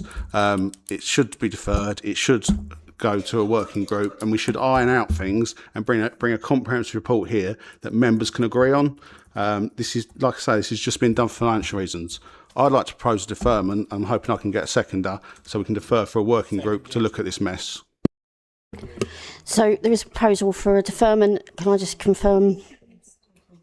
Oh, needs an officer input. Just remind members that what you are here this evening to determine is amendments to a parking order. So if you're going to defer the potential amendments to the parking order, I think that actually probably the likely thing that would have to happen in order to comply with the previous decision you made in relation to charging would be for the officer who actually has the delegation to make the parking order to make it just as it is without any amendments. So I just don't see that it's actually, it's actually practical. When you're talking about deferring the issue, the matter which is on the paper today is the consideration of the consultation responses to the parking order. That is the matter which is before you. I think you're conflating this matter with other matters where the decision's already been made. If I can, Chair? Yes, Councillor Jones. I want us to discuss the consultations as a working group so we can come up with the right answers. Officers have put forward proposals in front of us at 2.13 as their proposals. I think we do need time to look through all the consultations properly rather than just the summaries that have been presented before us. And the item's been proposed and seconded, so I hope we can move to a vote. So just can I confirm, Councillor Jays has proposed. Who's seconded? Councillor Schill has seconded. Has anybody got any comments or questions they'd like to ask against the proposal? No. So as far as I'm aware, Councillor Jays, maybe a bit better to say what your proposal is, just for clarity. So we defer for a working group, and that is to review the off-street parking orders consultation, and we will return to this committee next meeting to have ironed out this report. It's a mess. Okay. Would you like to respond?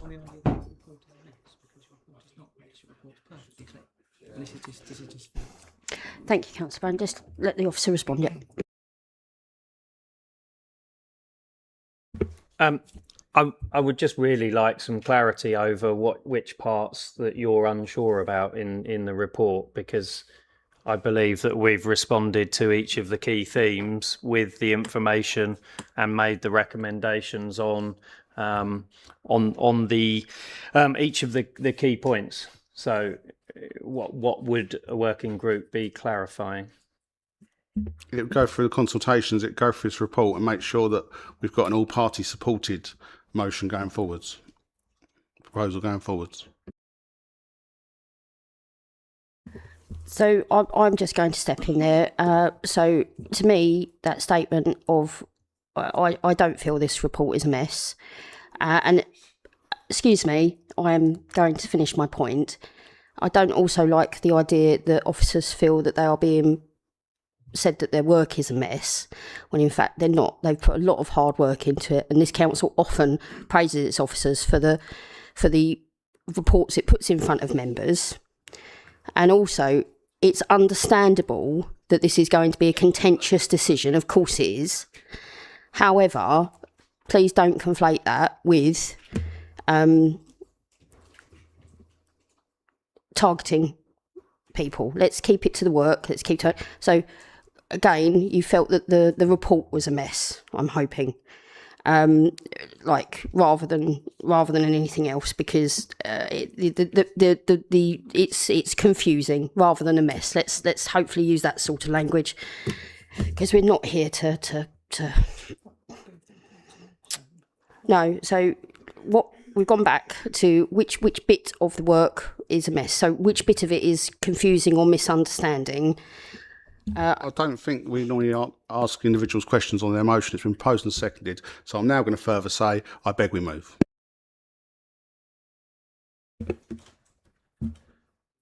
Can I speak on the motion as I seconded it?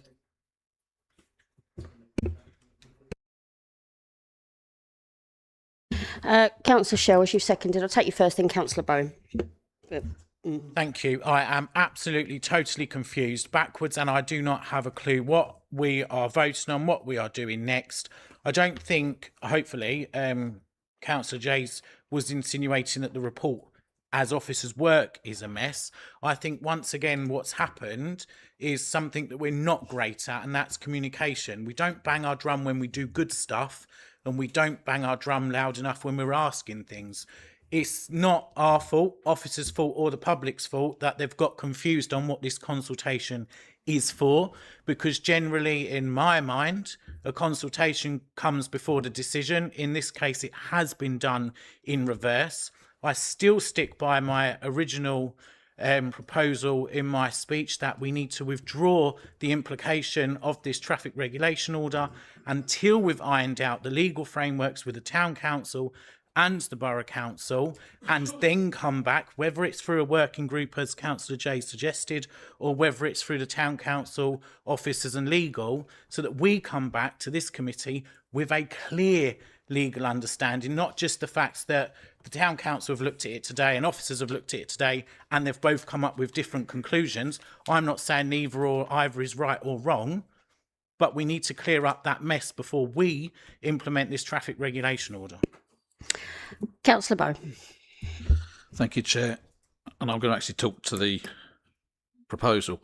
I would like to, when we get back to the main substantive, I want to come back there. Can I ask Martin or whoever it is, if we were to vote this through and defer it, what implications would that have on the traffic regulation order? It's been said by Robin that actually it would go through as it currently is without changes. So what are the potential options which we may have open if we were minded to defer it? Could they be changed if there is deferment, or actually is it we're shooting in the wind here and actually that's not legally possible? Thank you.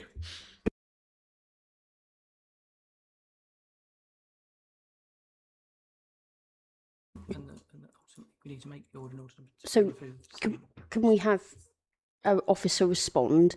If we need more time for discussion, then I'm happy to take an adjournment, but we need... Yeah, so my understanding is that the report this evening gives you two options: the order as it is or the order as amended, because that's what we're here for this evening, that's what the report offers you.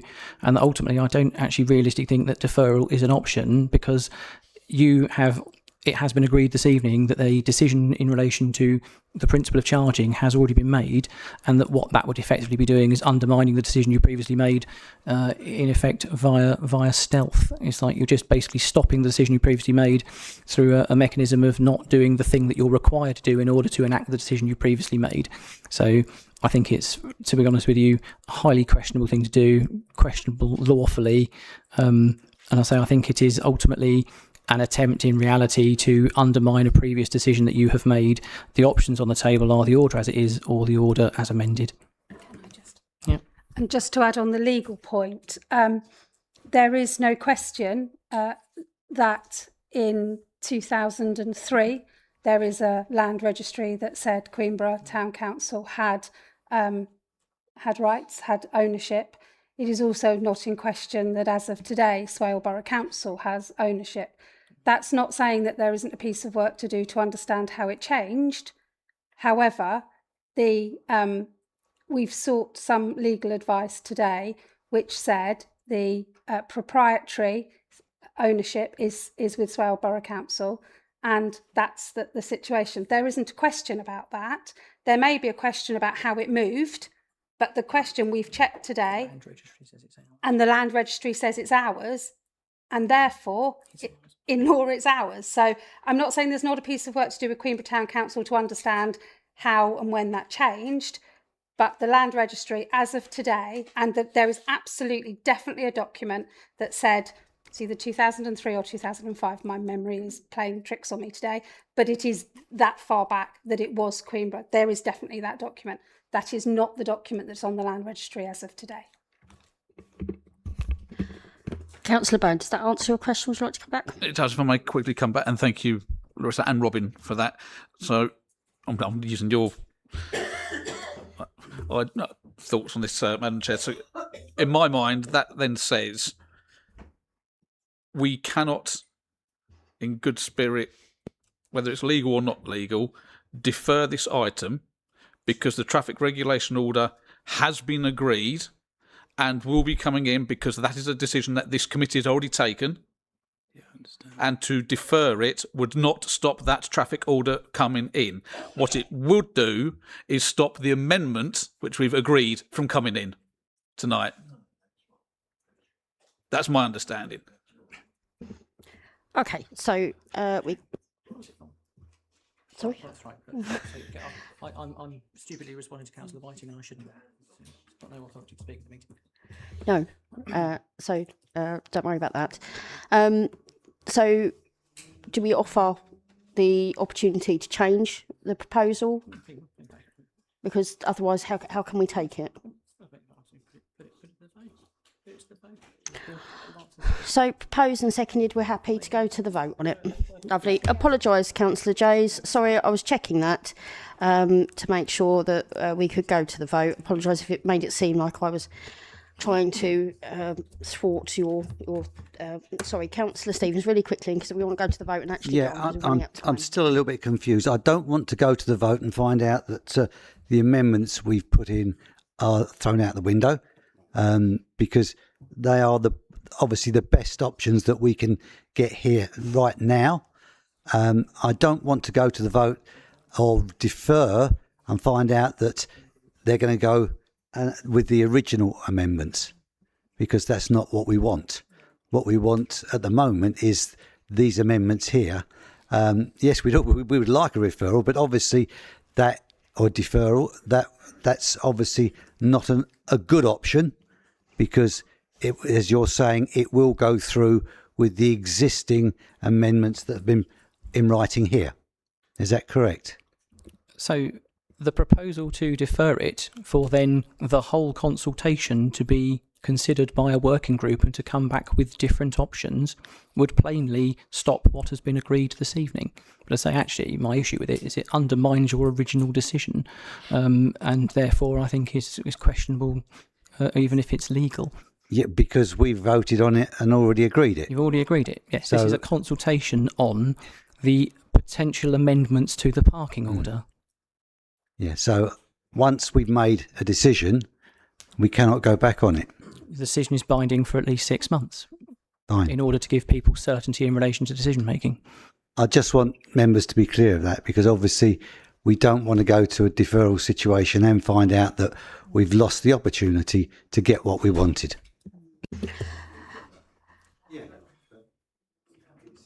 Okay, Councillor Short, you have had the opportunity to speak on this. So what I'm going to do is I'm going to take it to the vote now, because we are swiftly running out of time. We have got other things to discuss on the agenda. And I say again, none of us expected this to be an easy agenda point this evening. None of us. So it's okay to be asking more questions and asking for clarity, because I think that's really important. Thank you for clarifying, Councillor Stevens. So we've got the proposal. Councillor Dace, you want to just propose one more time, just so everybody knows what they're voting on? So I propose deferral to discuss the consultation results, and for a working group to discuss the consultation results, and return here with a cross-party proposal. Seconded by Councillor Shell. So we'll go to the vote now. All in favour of the proposed proposal? 1, 2, 3. I've got all against. Any against?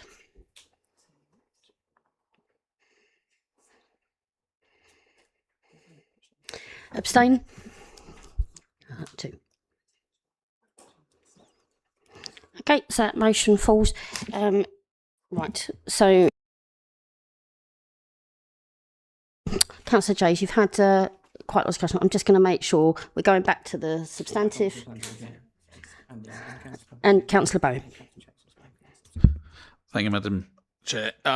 Just some observations on this, because it is a complex, in some people's eyes, undesirable, in other people's eyes, desirable place to be in.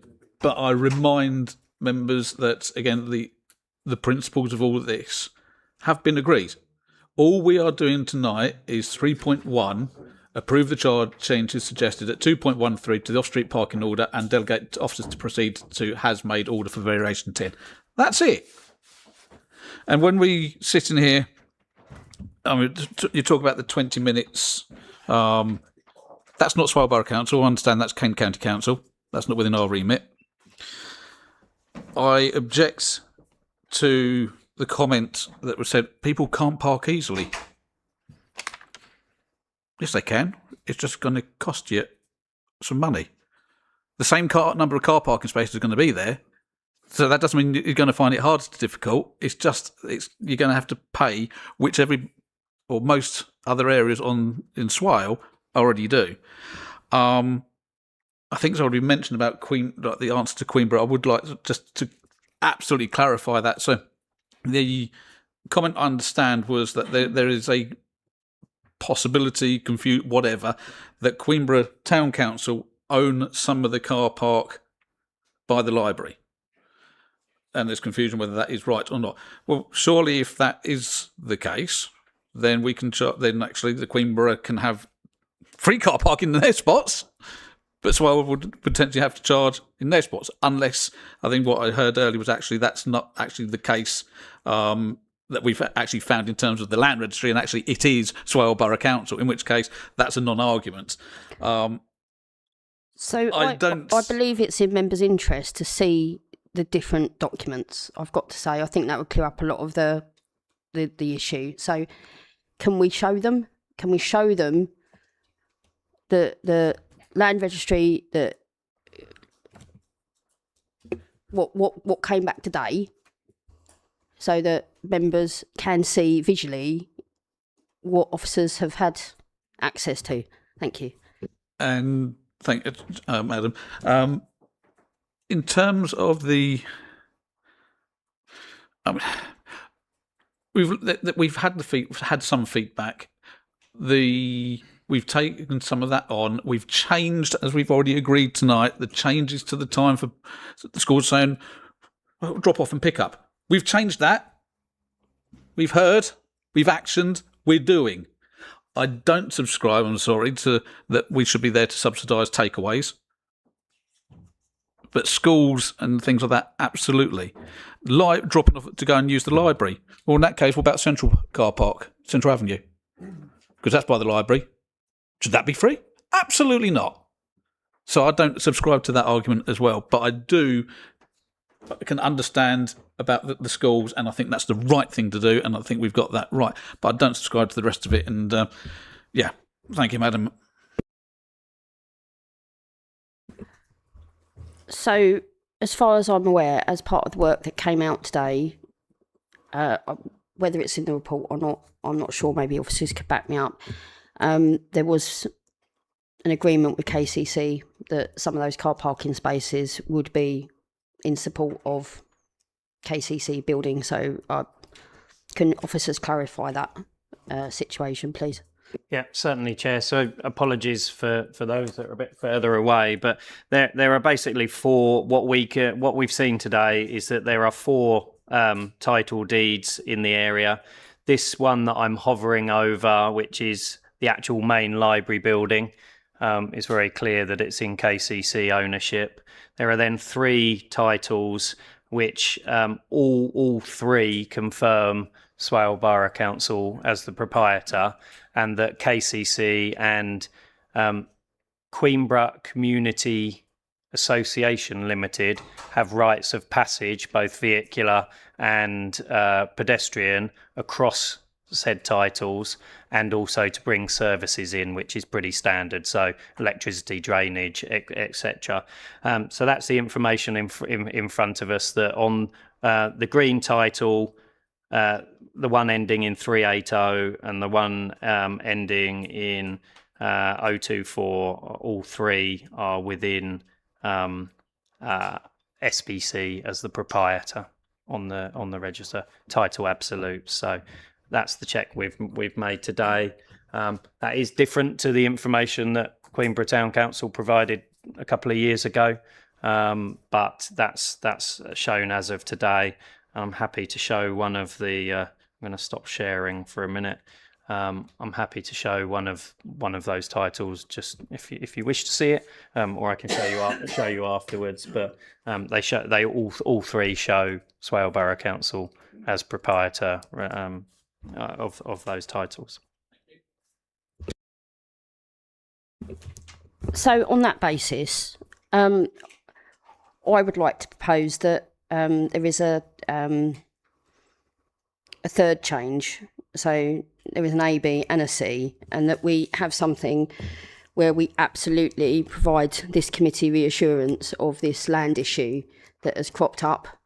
And you've seen the title deeds that are in front of you, but Queenborough have provided, and we don't know how one title got to the other. And I, as a committee member, want to be reassured that I know the process there, and that Queenborough Town Council is in full receipt of that information.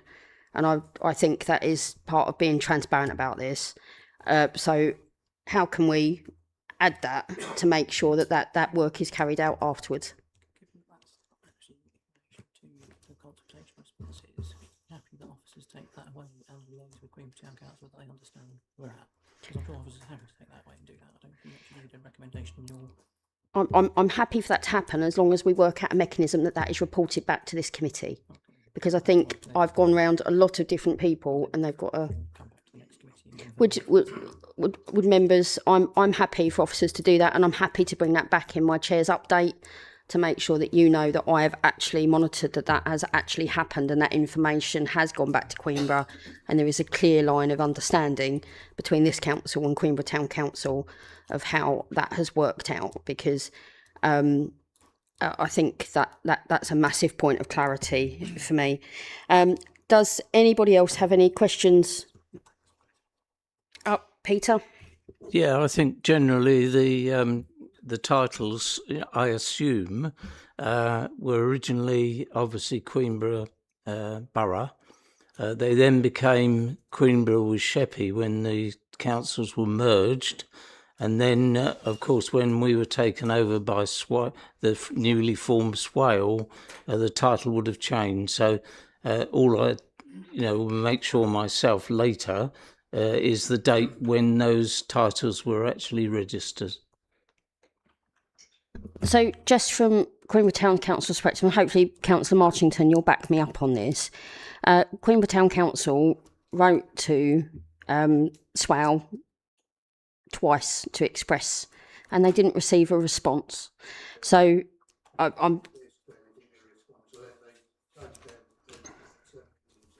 So my interest here is to make sure that we're treating our partners with respect. And actually, if there's some information that we should be passing back to Queenborough Town Council, then we jolly well do that. And actually, we work with Queenborough Town Council, not just say, well, actually, this is happening. We think it's the right thing, so we're just going to do it anyway. And the point is that a lot of animosity can be built up when actually we can be better than that, and we can pass that information back. So I'm happy to take that forward as a chair's action and as officer action to do. Councillor Bowen. Actually, I was just going to say what you just said at the end there about in terms of making sure whether in your role can actually also take that back to or delegate so that you're keeping an eye on that. So with Queenborough, as well as talking to this committee, you can talk to Queenborough. That's you've covered it. Thank you. I will do, and I'm more than happy to go to a Queenborough meeting for further input as well, just to make sure that all their committee members know and are supported in this. Councillor Marchington.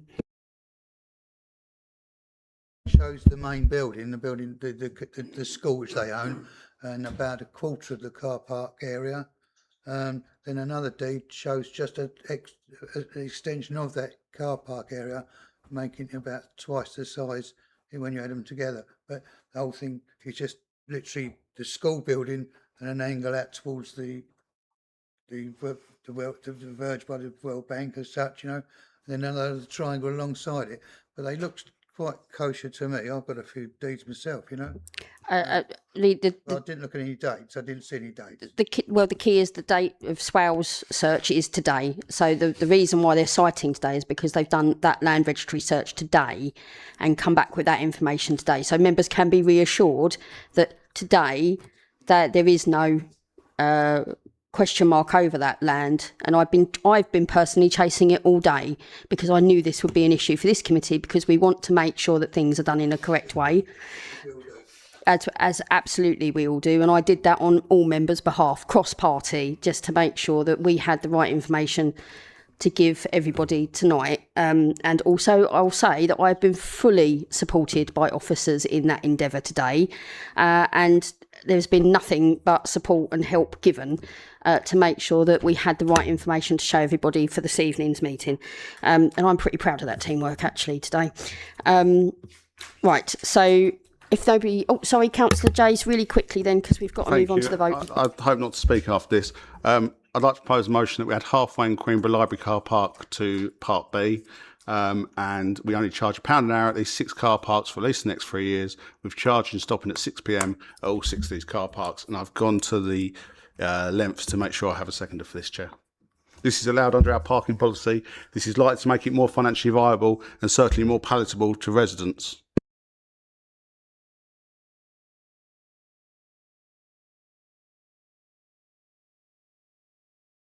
Go on, Trustman Martin.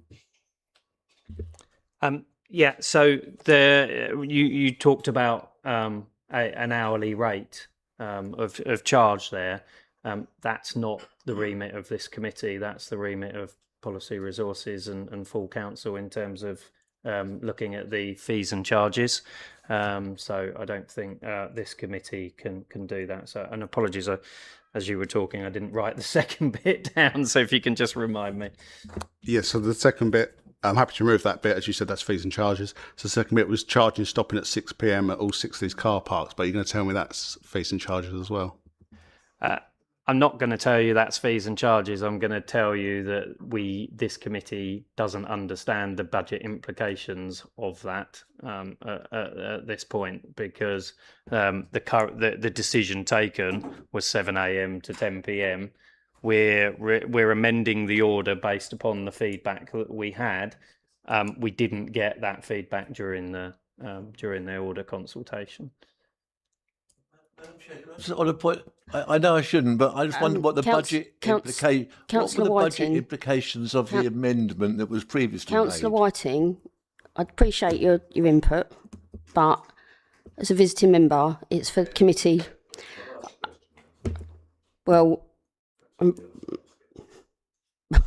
maybe, but we're going back to Councillor Jays, because I want to make sure we're clarity, because a proposal has been put forward. You asked a question, officers have answered that. Do you feel that that's been fully answered, Councillor Jays? I thank the officers for the answer. I'd just like to leave it as we add halfway in Queenborough car park to section B, and that charging ends at 6 p.m. at all 6 of these car parks. This is allowed under our parking policy. As part of the amendment, could you advise what the budget implications will be for that and how that intends to be covered? As officers are using their crystal ball when they're coming up with figures for what we're likely to get off these, I'll also use my crystal ball. I think it'd be more successful. Residents are much more likely to want to pay £1 in these car parks rather than scramble around and look for a bad spot on the road. I think it's a lot more successful. Sorry, Councillor, you've withdrawn the pound bit. It's the after 6 o'clock. How would that be funded? Again, that's not up to us. Fees and charges are the ones that have to deal with the budget implications, policy and resources. We're here tonight to amend this order, if need be, and that's my proposal. Sorry, Councillor, could I just ask, as we've talked about the very many consultation responses and the thing that's been levied that we're not listening, could you tell me where in the consultation response it shows that 6 p.m. would be a good? What is all the other amendments? We can point to a consultation that says this is an idea. Can you point to the consultation that says we should be charging only until 6 p.m? Thank you. I haven't seen all the consultation response. There is a summary here, but as I haven't personally seen it all. But when talking to residents, as we do as councillors, as is our role, I think this will make it more palatable, more successful. I think we're probably pushing at an open door, but obviously if officers want to keep asking questions, that's fine. But I thought we was here for members' discussion. So the proposal's on the table. Have we got a seconder for the proposal? Councillor Shell. Anybody would like to have any comments or questions against the proposal? I'm. Before we actually get to it, can we make sure that actually what is being proposed is clearly stated, please, before we actually get to that?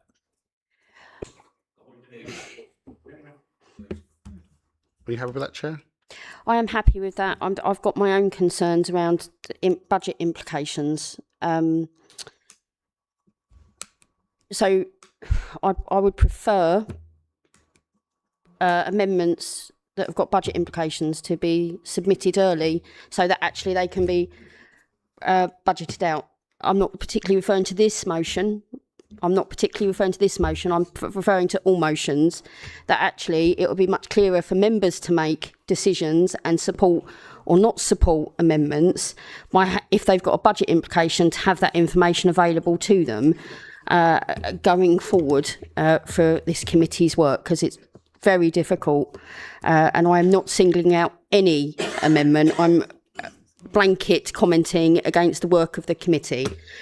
Right, so the Councillor Bowen's point was to clarify exactly what the motion was, please, Councillor Joseph. Thank you. So, as I'll be added to Part B, implement seasonal charges at Little Oyster Car Park, the Park Road Car Park, Queenborough, Halfway Car Park and Queenborough Library Car Park, operating from the 1st of March to the 30th of September each year to ensure that peak seasonal availability is controlled by the car, but the car park is available for residents' use for the quieter periods of the years, with charging stopping at 6 p.m. in all 6 of these car parks. Yes. In relation to car park charging ceasing at 6 p.m. for those car parks, why not every car park in the borough? That's definitely not my proposal. All that is already costed, what we currently charge. This is about new charging. I think people seem to get confused. We are introducing a new charge here. We're not talking about what this has been free for the last 50 years. Over 50 years of this borough council, this has been free, and we are proposing a change, and that's what it's about. We're not asking to change the world. This is allowed under our parking policy, where you can have different times and different amounts. This is allowed. Please read the parking policy. So just to bring back another far wiser councillor, my words that are ringing in my head, when we sit on this committee, we're supposed to be sitting as Swale Borough councillors. I appreciate we've got visiting members here, but we're sitting as Swale Borough councillors and should be looking at the wider spread.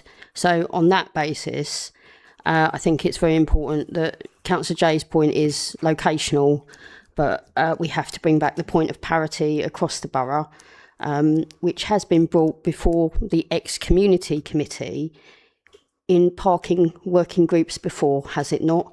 And that's something that members were very strong about putting. I know we haven't got some of those members on our committee today, but that is based on work from previous working groups with regards to parking. So has anybody got any questions or comments to the motion? Councillor Stephen. Yeah, it's an admirable idea.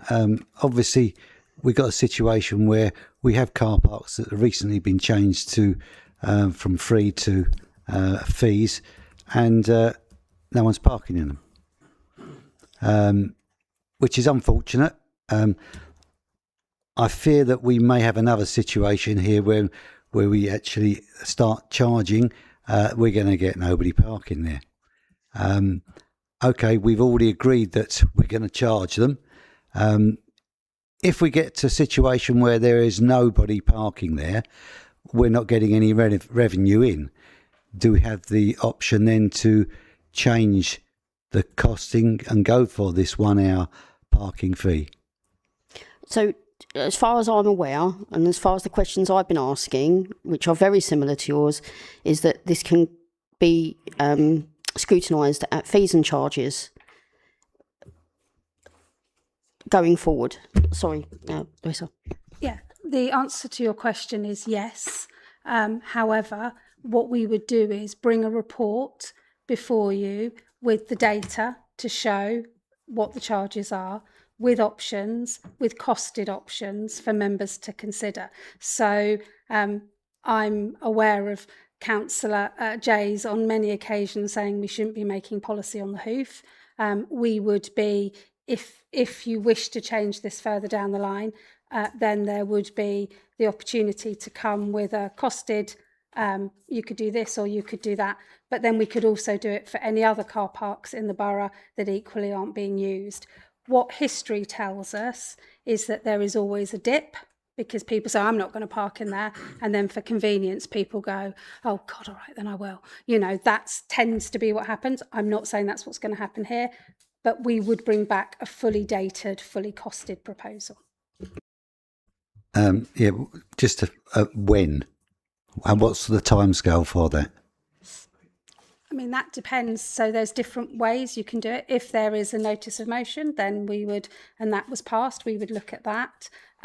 We can bring back and something in 6 months or a year. Because you're looking at seasonal parking, my suggestion would be a year, because you would want the whole of the, you know, it could be really busy in the summer and not in the winter. So that can be looked at. But again, that can be looked at for all parking, and we have an annual parking review where we do that for all parking. We can absolutely do that. I'm saying that, Martin's thinking. That's right. Yeah, that's fine. We can. Yeah, I'm quite happy with that. Thank you. More work for Martin.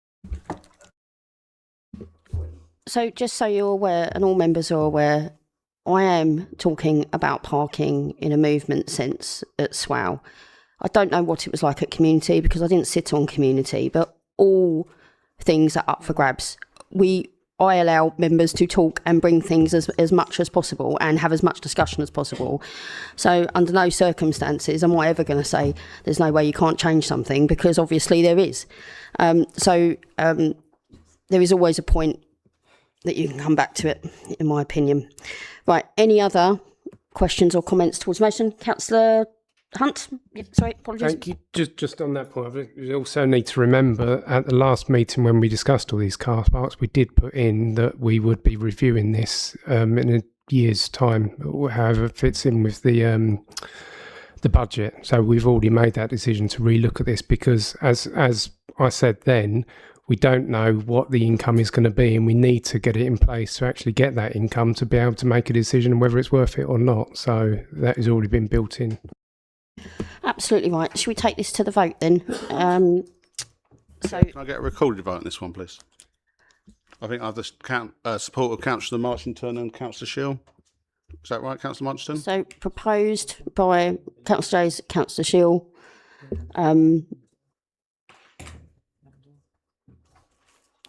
What does the Constitution say about a recorded vote?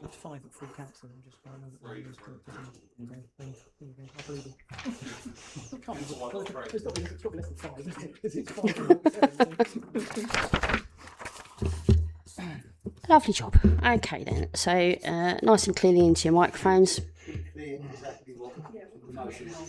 No, I think that's a very good idea, as many times as you like, so everybody understands it and there's clarity. Ideal.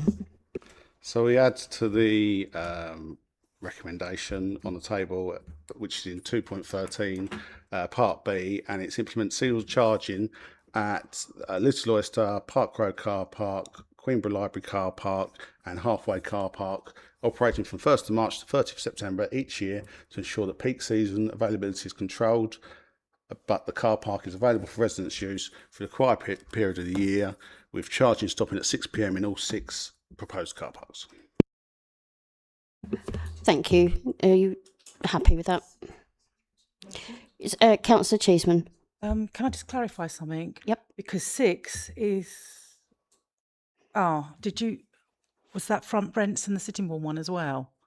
They're included in what time the parking stops, yes. Okay, because we haven't discussed. Right, I'm going to go to the vote now, because this is long enough, isn't it, really? So, right, so I'll call out your names.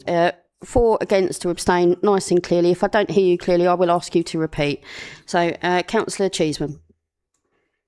For. Councillor Eyre. Abstain. Councillor Hunt. Against. Councillor Jackson. Against. Councillor Jays. For. Councillor Marchington. Councillor Miller. Abstain. Councillor MacDonald. For. Councillor Bowen. Against. Councillor Shield. For. Paul Stevens. Against. Sarah Stevens. Abstain. Councillor Thompson. And myself, I am against. Okay, so the numbers are 4, 1, 2, 3, 4, 5. Against 1, 2, 3, 4, 5, 6. Abstain 1, 2, 3. So we return to the substantive. Lovely job.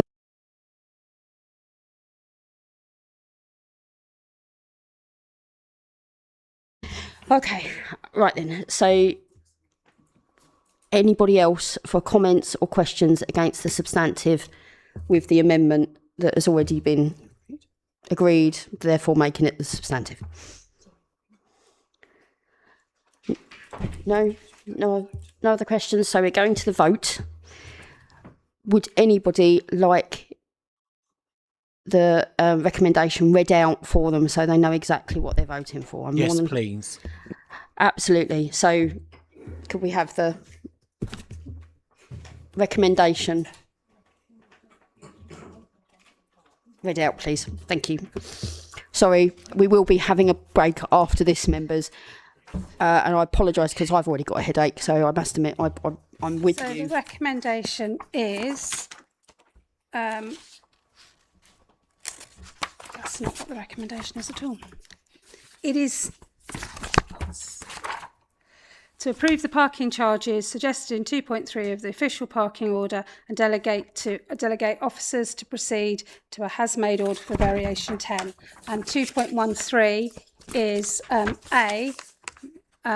remove charges for the period 7 a.m. to 9:30 and 2 p.m. to 4 p.m.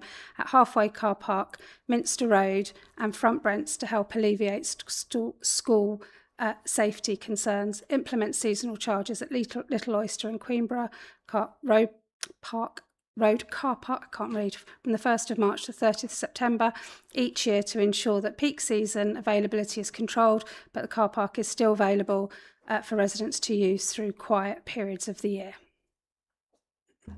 Have we got full understanding in the room? Councillor Hunt? The addition to that was that it was delegated to officers Delegated to to discuss. officers and ward members for Front Front Brents, yep. Yeah. So definitely that's going to be put in, that's as written that's now. It's written there, yeah. Lovely job.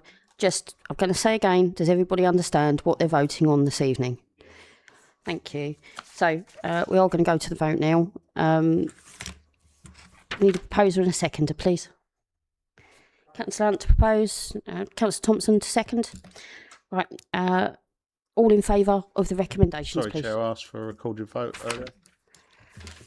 Difficult to throw. The recorded Thank vote, you. Madam Chair, was on the amendment. Well, not substantive. Can we move to the I vote? asked for It even hasn't been earlier than called. that on the substantive. Well, you've brought it up now, so I'm more than happy. Have you got the relevant three? I believe Councillor support? Shields and Councillor Marchington are happy. Just to make sure that we're absolutely crossing the L's and dotting the O's, or whatever. Okay, so same again. I will read everybody out, and if I don't hear or misunderstand what you say, I will ask you to repeat to make sure we've got clarity on it. So, for the last time this evening, not because we've still got 2 points, but for the last time on this agenda item, hopefully. So, Councillor Cheeseman. For. Councillor Eyre. Councillor Hunt. For. Councillor Jackson. For. Councillor Jace. Against. Councillor Marchington. Councillor Miller. For. Councillor MacDonald. Against. Councillor Shield. Against. Councillor Paul Stevens. Councillor Sarah Stevens. Abstain. Councillor Thompson.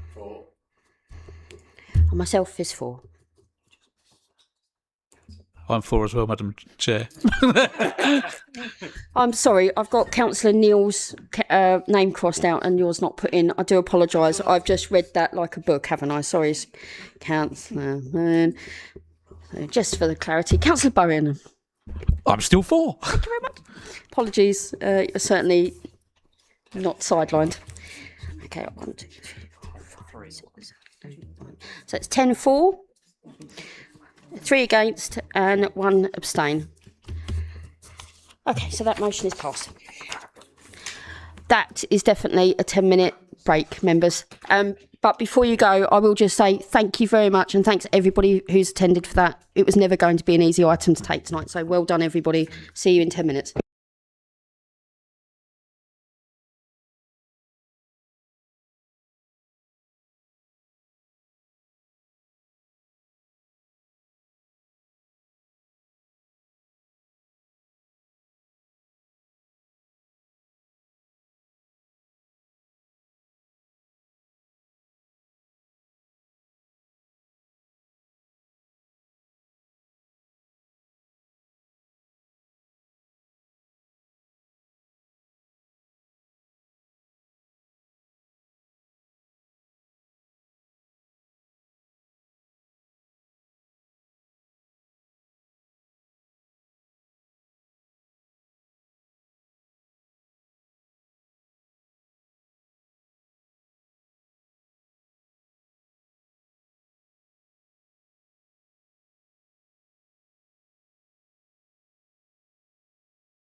Right then, members, let's restart, please.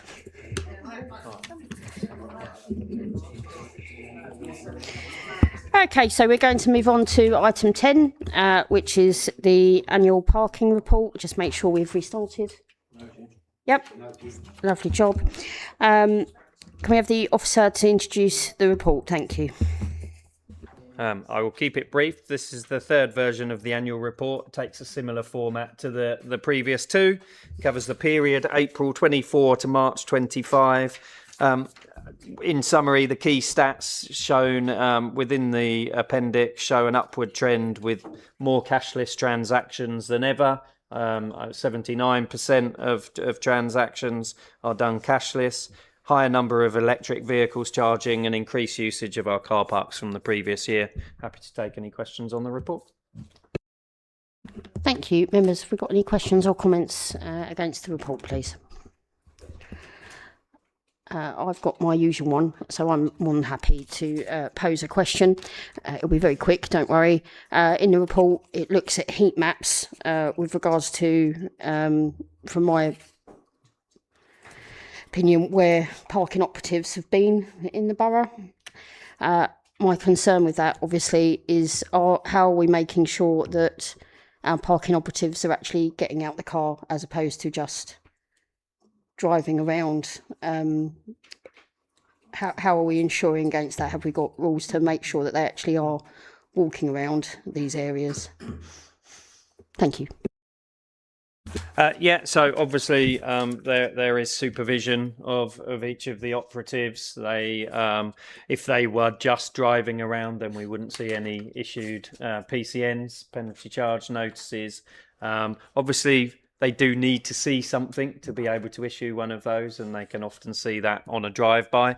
But in other areas, they are on foot patrol as well. So they're not all in vehicles. We have bikes, we have foot patrols as well. So absolutely, these heat maps are taken from their handheld tablets. So we know where they're going. So yeah, there certainly are assurances and quality checks on that, on the staff that are operating. And my only other question was regarding car park provision services on page 87, which talks about cashless payments, but have we definitely made sure that there is both the option of cashless and cash payments in all of our car parks?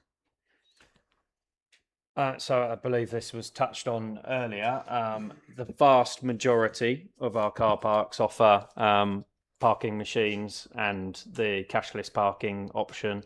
The parking policy is clear that where there are remote locations or low-level usage, that we can offer cashless parking only, and that was suggested in the parking order discussed in the item on two of the car parks, but it is the minority where that's the case.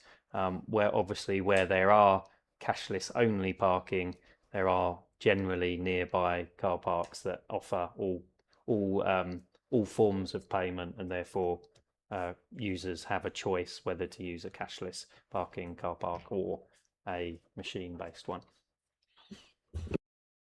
Councillor Thompson.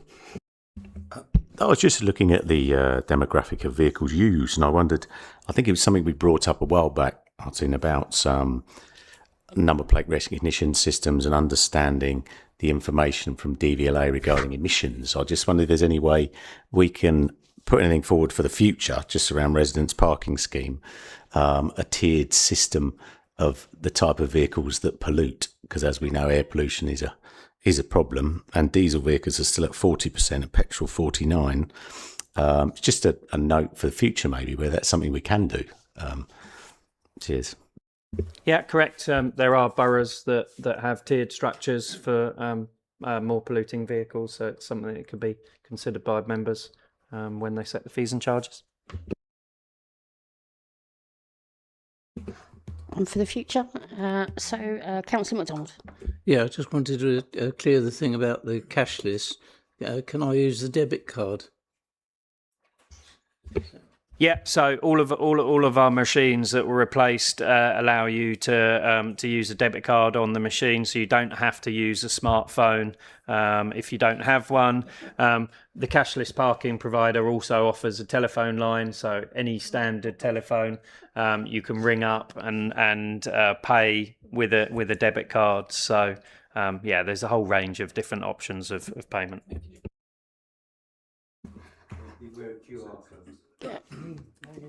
Councillor Stevens, do you have a question around QR codes, because it's relevant?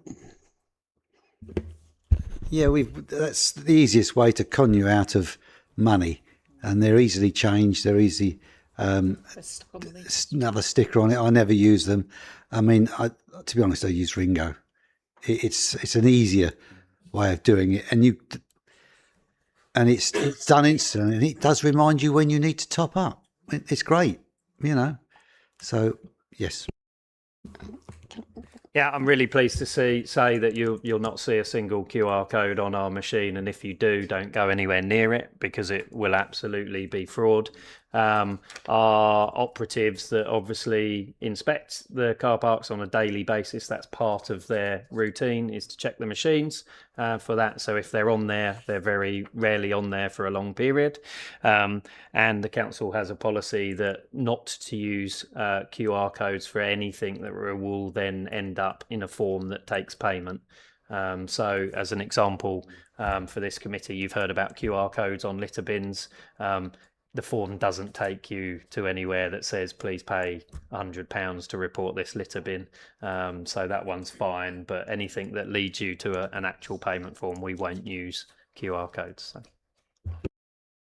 So I couldn't find in the report anywhere that talks about complaints against the parking.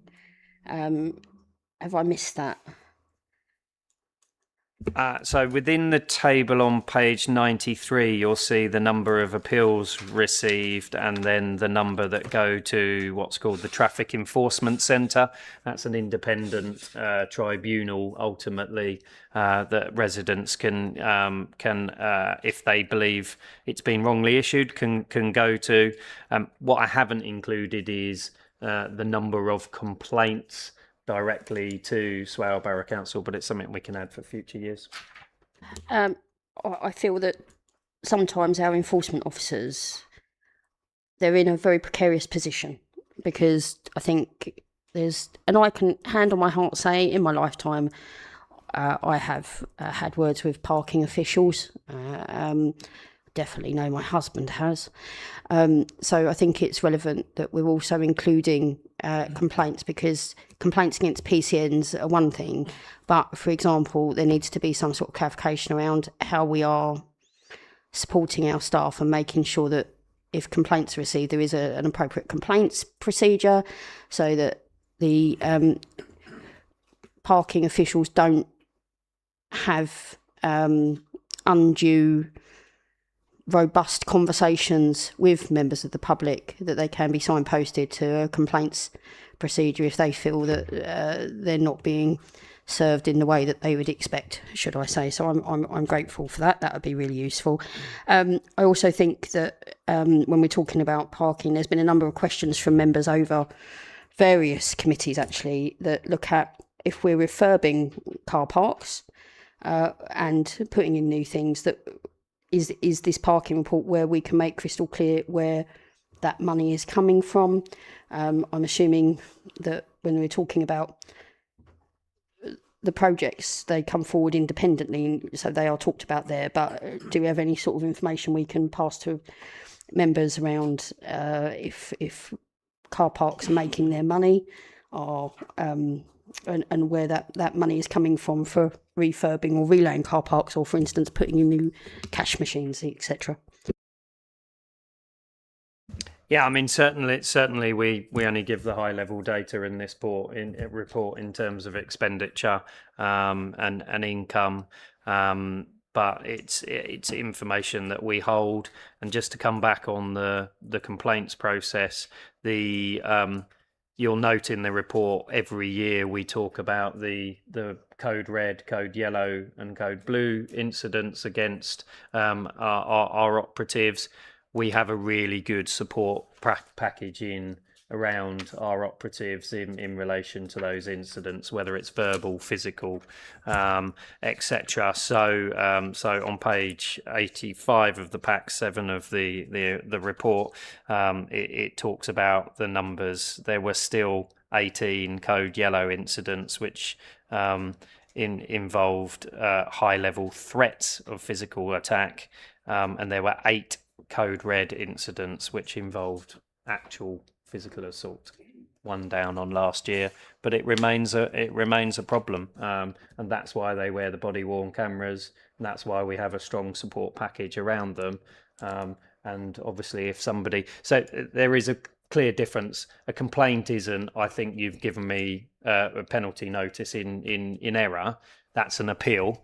A complaint is, I didn't like the conduct of the operative that I dealt with on the ground, etc. And that's why they have the body-worn cameras, because we're able to look at the footage and see how they've dealt with the member of the public and respond on that complaint. So yeah, I think we have good coverage on the complaint side. Just quickly, I will obviously bring you members in really quickly, but just to back that up, obviously on page 107 you've got your usual fantastic definition of what is covered by parking services and what should be covered by police. Do the police know what the police should be covering? Just by... I'm very much interested, because maybe that would cut some of our complaints down, because I know full well when speaking to parking attendants that they are often asked to be looking at enforcing things that are really nothing to do with them. I'm not sure I represent that organisation, so I might not answer that question. I shall leave that with members. Thank you for reminding me. Members, can we all agree to extend standing orders? I do apologise. Members, can we agree? Agreed. Lovely, thank you. I do feel it's worth some communication with the safety partnership, as that's our route into the police. That, for instance, if we're having excess complaints levelled at our officers, that they are not dealing with things like, for example, cars blocking drives, or, for example, which usually happens around school parking, I must admit, that there is some sort of reminder to Kent Police that is, and obviously their argument will be, well, they haven't got enough resources to cover it, but that is still their responsibility rather than our responsibility. Councillor Cheeseman. Thank you, Chair. Yeah, my question is, the multi-storey car park, for some time now, the pay machine is not giving any change. So, I mean, it's going to give a false reading of probably, but anyway. Thank you for that. We are due any day now. I'm looking at the date. I think it's on the 30th to pull all of those machines out and replace them. So we will be moving over to the machines that we use in the other surface car parks. So they will be much more familiar with that. So thank you, noted. It's going to be solved, I think, within 3 days. Can I just confirm, Councillor Cheeseman, is that from personal experience? Do you know if there's anybody that, for instance, have said that they've been shortchanged? So they've expected change. No, they've it's not got a change. notice on there, no change given. It's been for a while because I use it quite often. So just for clarity, apologies for pressing you on that. Councillor Shill. Yeah, thank you. Just a little technical question for Martin. On the heat maps, it says items not shown 28. Do we know what items are not shown? I'm just seeing if my colleague is still online. Right, let's have a look. What page am I on, Councillor Shield?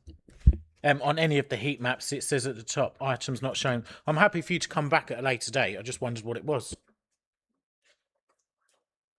Yeah, I don't know the answer, so I will come back to you or include it in the minutes. Apologies. Thank you. Okay, then, if there's no further questions or comments from members, can I have a proposer and a seconder for this item, please? Councillor Thompson, you'd like to propose with a seconder? Councillor Eyre, all in favour? Yep, so that's unanimous. Lovely job, well done. Let's move swiftly on to the next agenda item,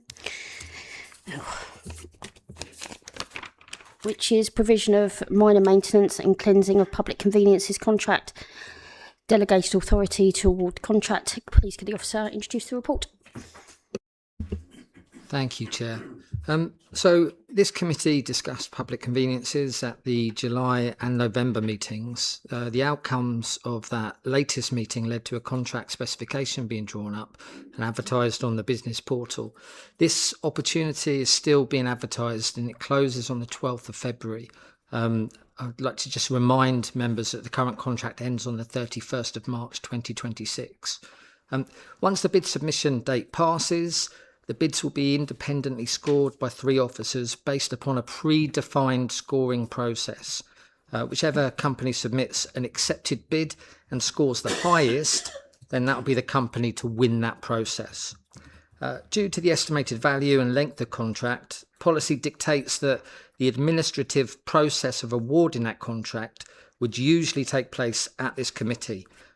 However, this paper recommends that members allow the Section 151 officer and head of legal to be delegated powers to award this contract. The reason being that in a potential situation where the service provider changes after the contract award, there will need to be a transfer of existing staff under the TUPE legislation. As paragraph 2.10 suggests, if we find ourselves in this potential situation, this recommendation will allow a longer period for service providers to undertake that TUPE process, which is quite a sensitive process. So to be clear, if the recommendation is agreed, officers would award the winning bid as determined by the process, and if within the agreed budget, which will allow additional time for contract mobilisation should the contract be awarded to a different company to the current service provider. Any questions? Councillor Jace. Thank you, Chair. I'm just wondering why we've gone for a 5+1 contract. I know obviously we're not going to exist in a few years' time. We want a few years for a new council to set up their own contract, but just wondering why we went for 5 years and not less. Yeah, I mean, that was a point of discussion. We wanted to provide something that offered value. And we've got two lots within the contract which allow the flexibility which this committee requested at the November meeting. So any facilities that we were talking about possibly handing those assets over to other organisations, we've got that flexibility within the lots. But the remaining facilities that we're looking for a longer term ownership, we've put into a separate lot, which will be the 5+1. Yes, Councillor Jace. Thank you. On Barton's Point and Minster Lees, it says what time they currently plan to close. It'd be nice to see during July and August if we could have that to 9 PM or sunset, just because they are well used on a nice hot sunny day down there, even if the cafe isn't open at Barton's Point.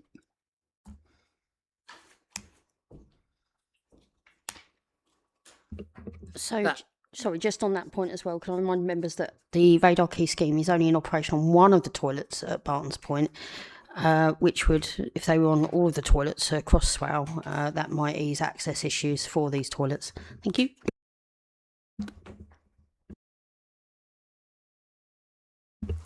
Yeah, okay. I've got your point there. That's something we can review. At the moment, the contract's out for based upon those prices.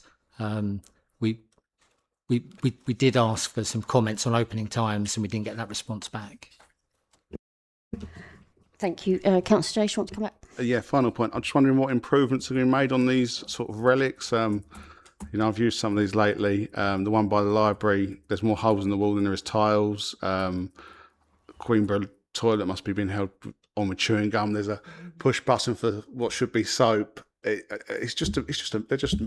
a mess. They need a lot of investment. I know we're hoping to transfer some, not offload, transfer, but I hope we can see some improvements to some of these soon because they are a mess.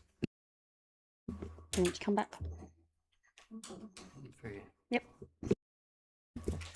So there, as part of the report that obviously this committee understood, so there is the potential for investment at the library toilets in Sittingbourne. That was part of the agreement to reduce and close the forum. We are, as a council, obviously gathering a fair amount of external government funding that members will be asked to make decisions on how it's spent at various committees. I think the Economy and Property Committee are considering that soon. So there will be opportunities to invest in community assets under those. And obviously it's open to members to put things forward for budgets. So, Councillor MacDonald. Yeah, thanks very much. I think I've been answered actually already by Mr. Andrews. It was about the facilities that might be transferred to parishes and town councils, but that will be part of the contract, I presume. Yeah, thank you very much indeed. Yeah. So I will just follow that on, Councillor MacDonald, because you've inspired a question from myself on that.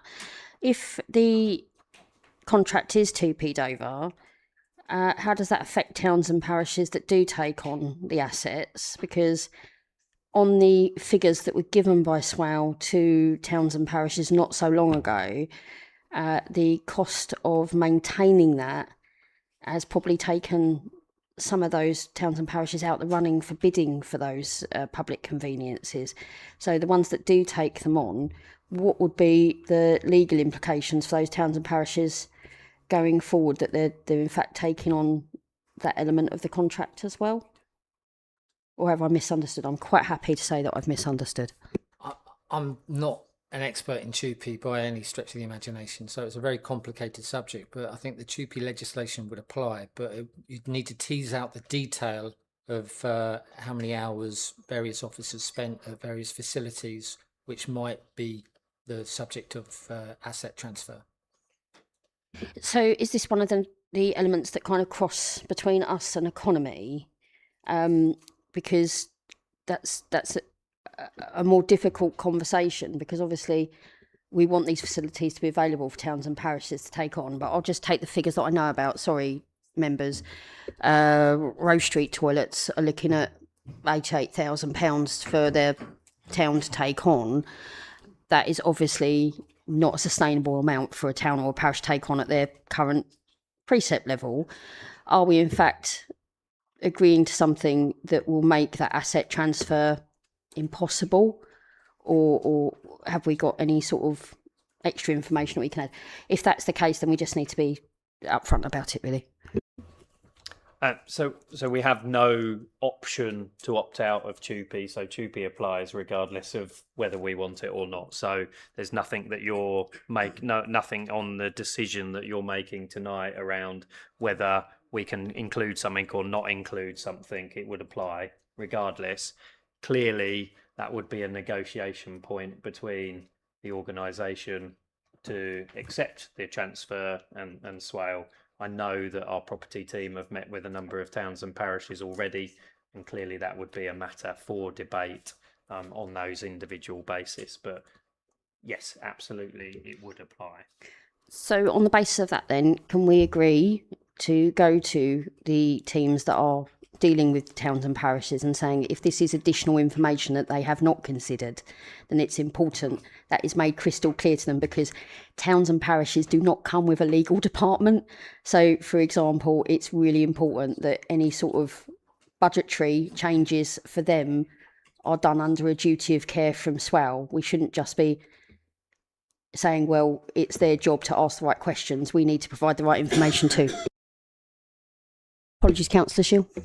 That's okay. I believe, Martin, we had a similar question at Housing and Health the other week, where we said that it could be a possibility that towns and parishes buy into that service, so they potentially just pay Swale to offer the same service. So it would eliminate that legal thing, because they would just pay Swale to still clean the toilet. So it could be a possibility that may happen in this process.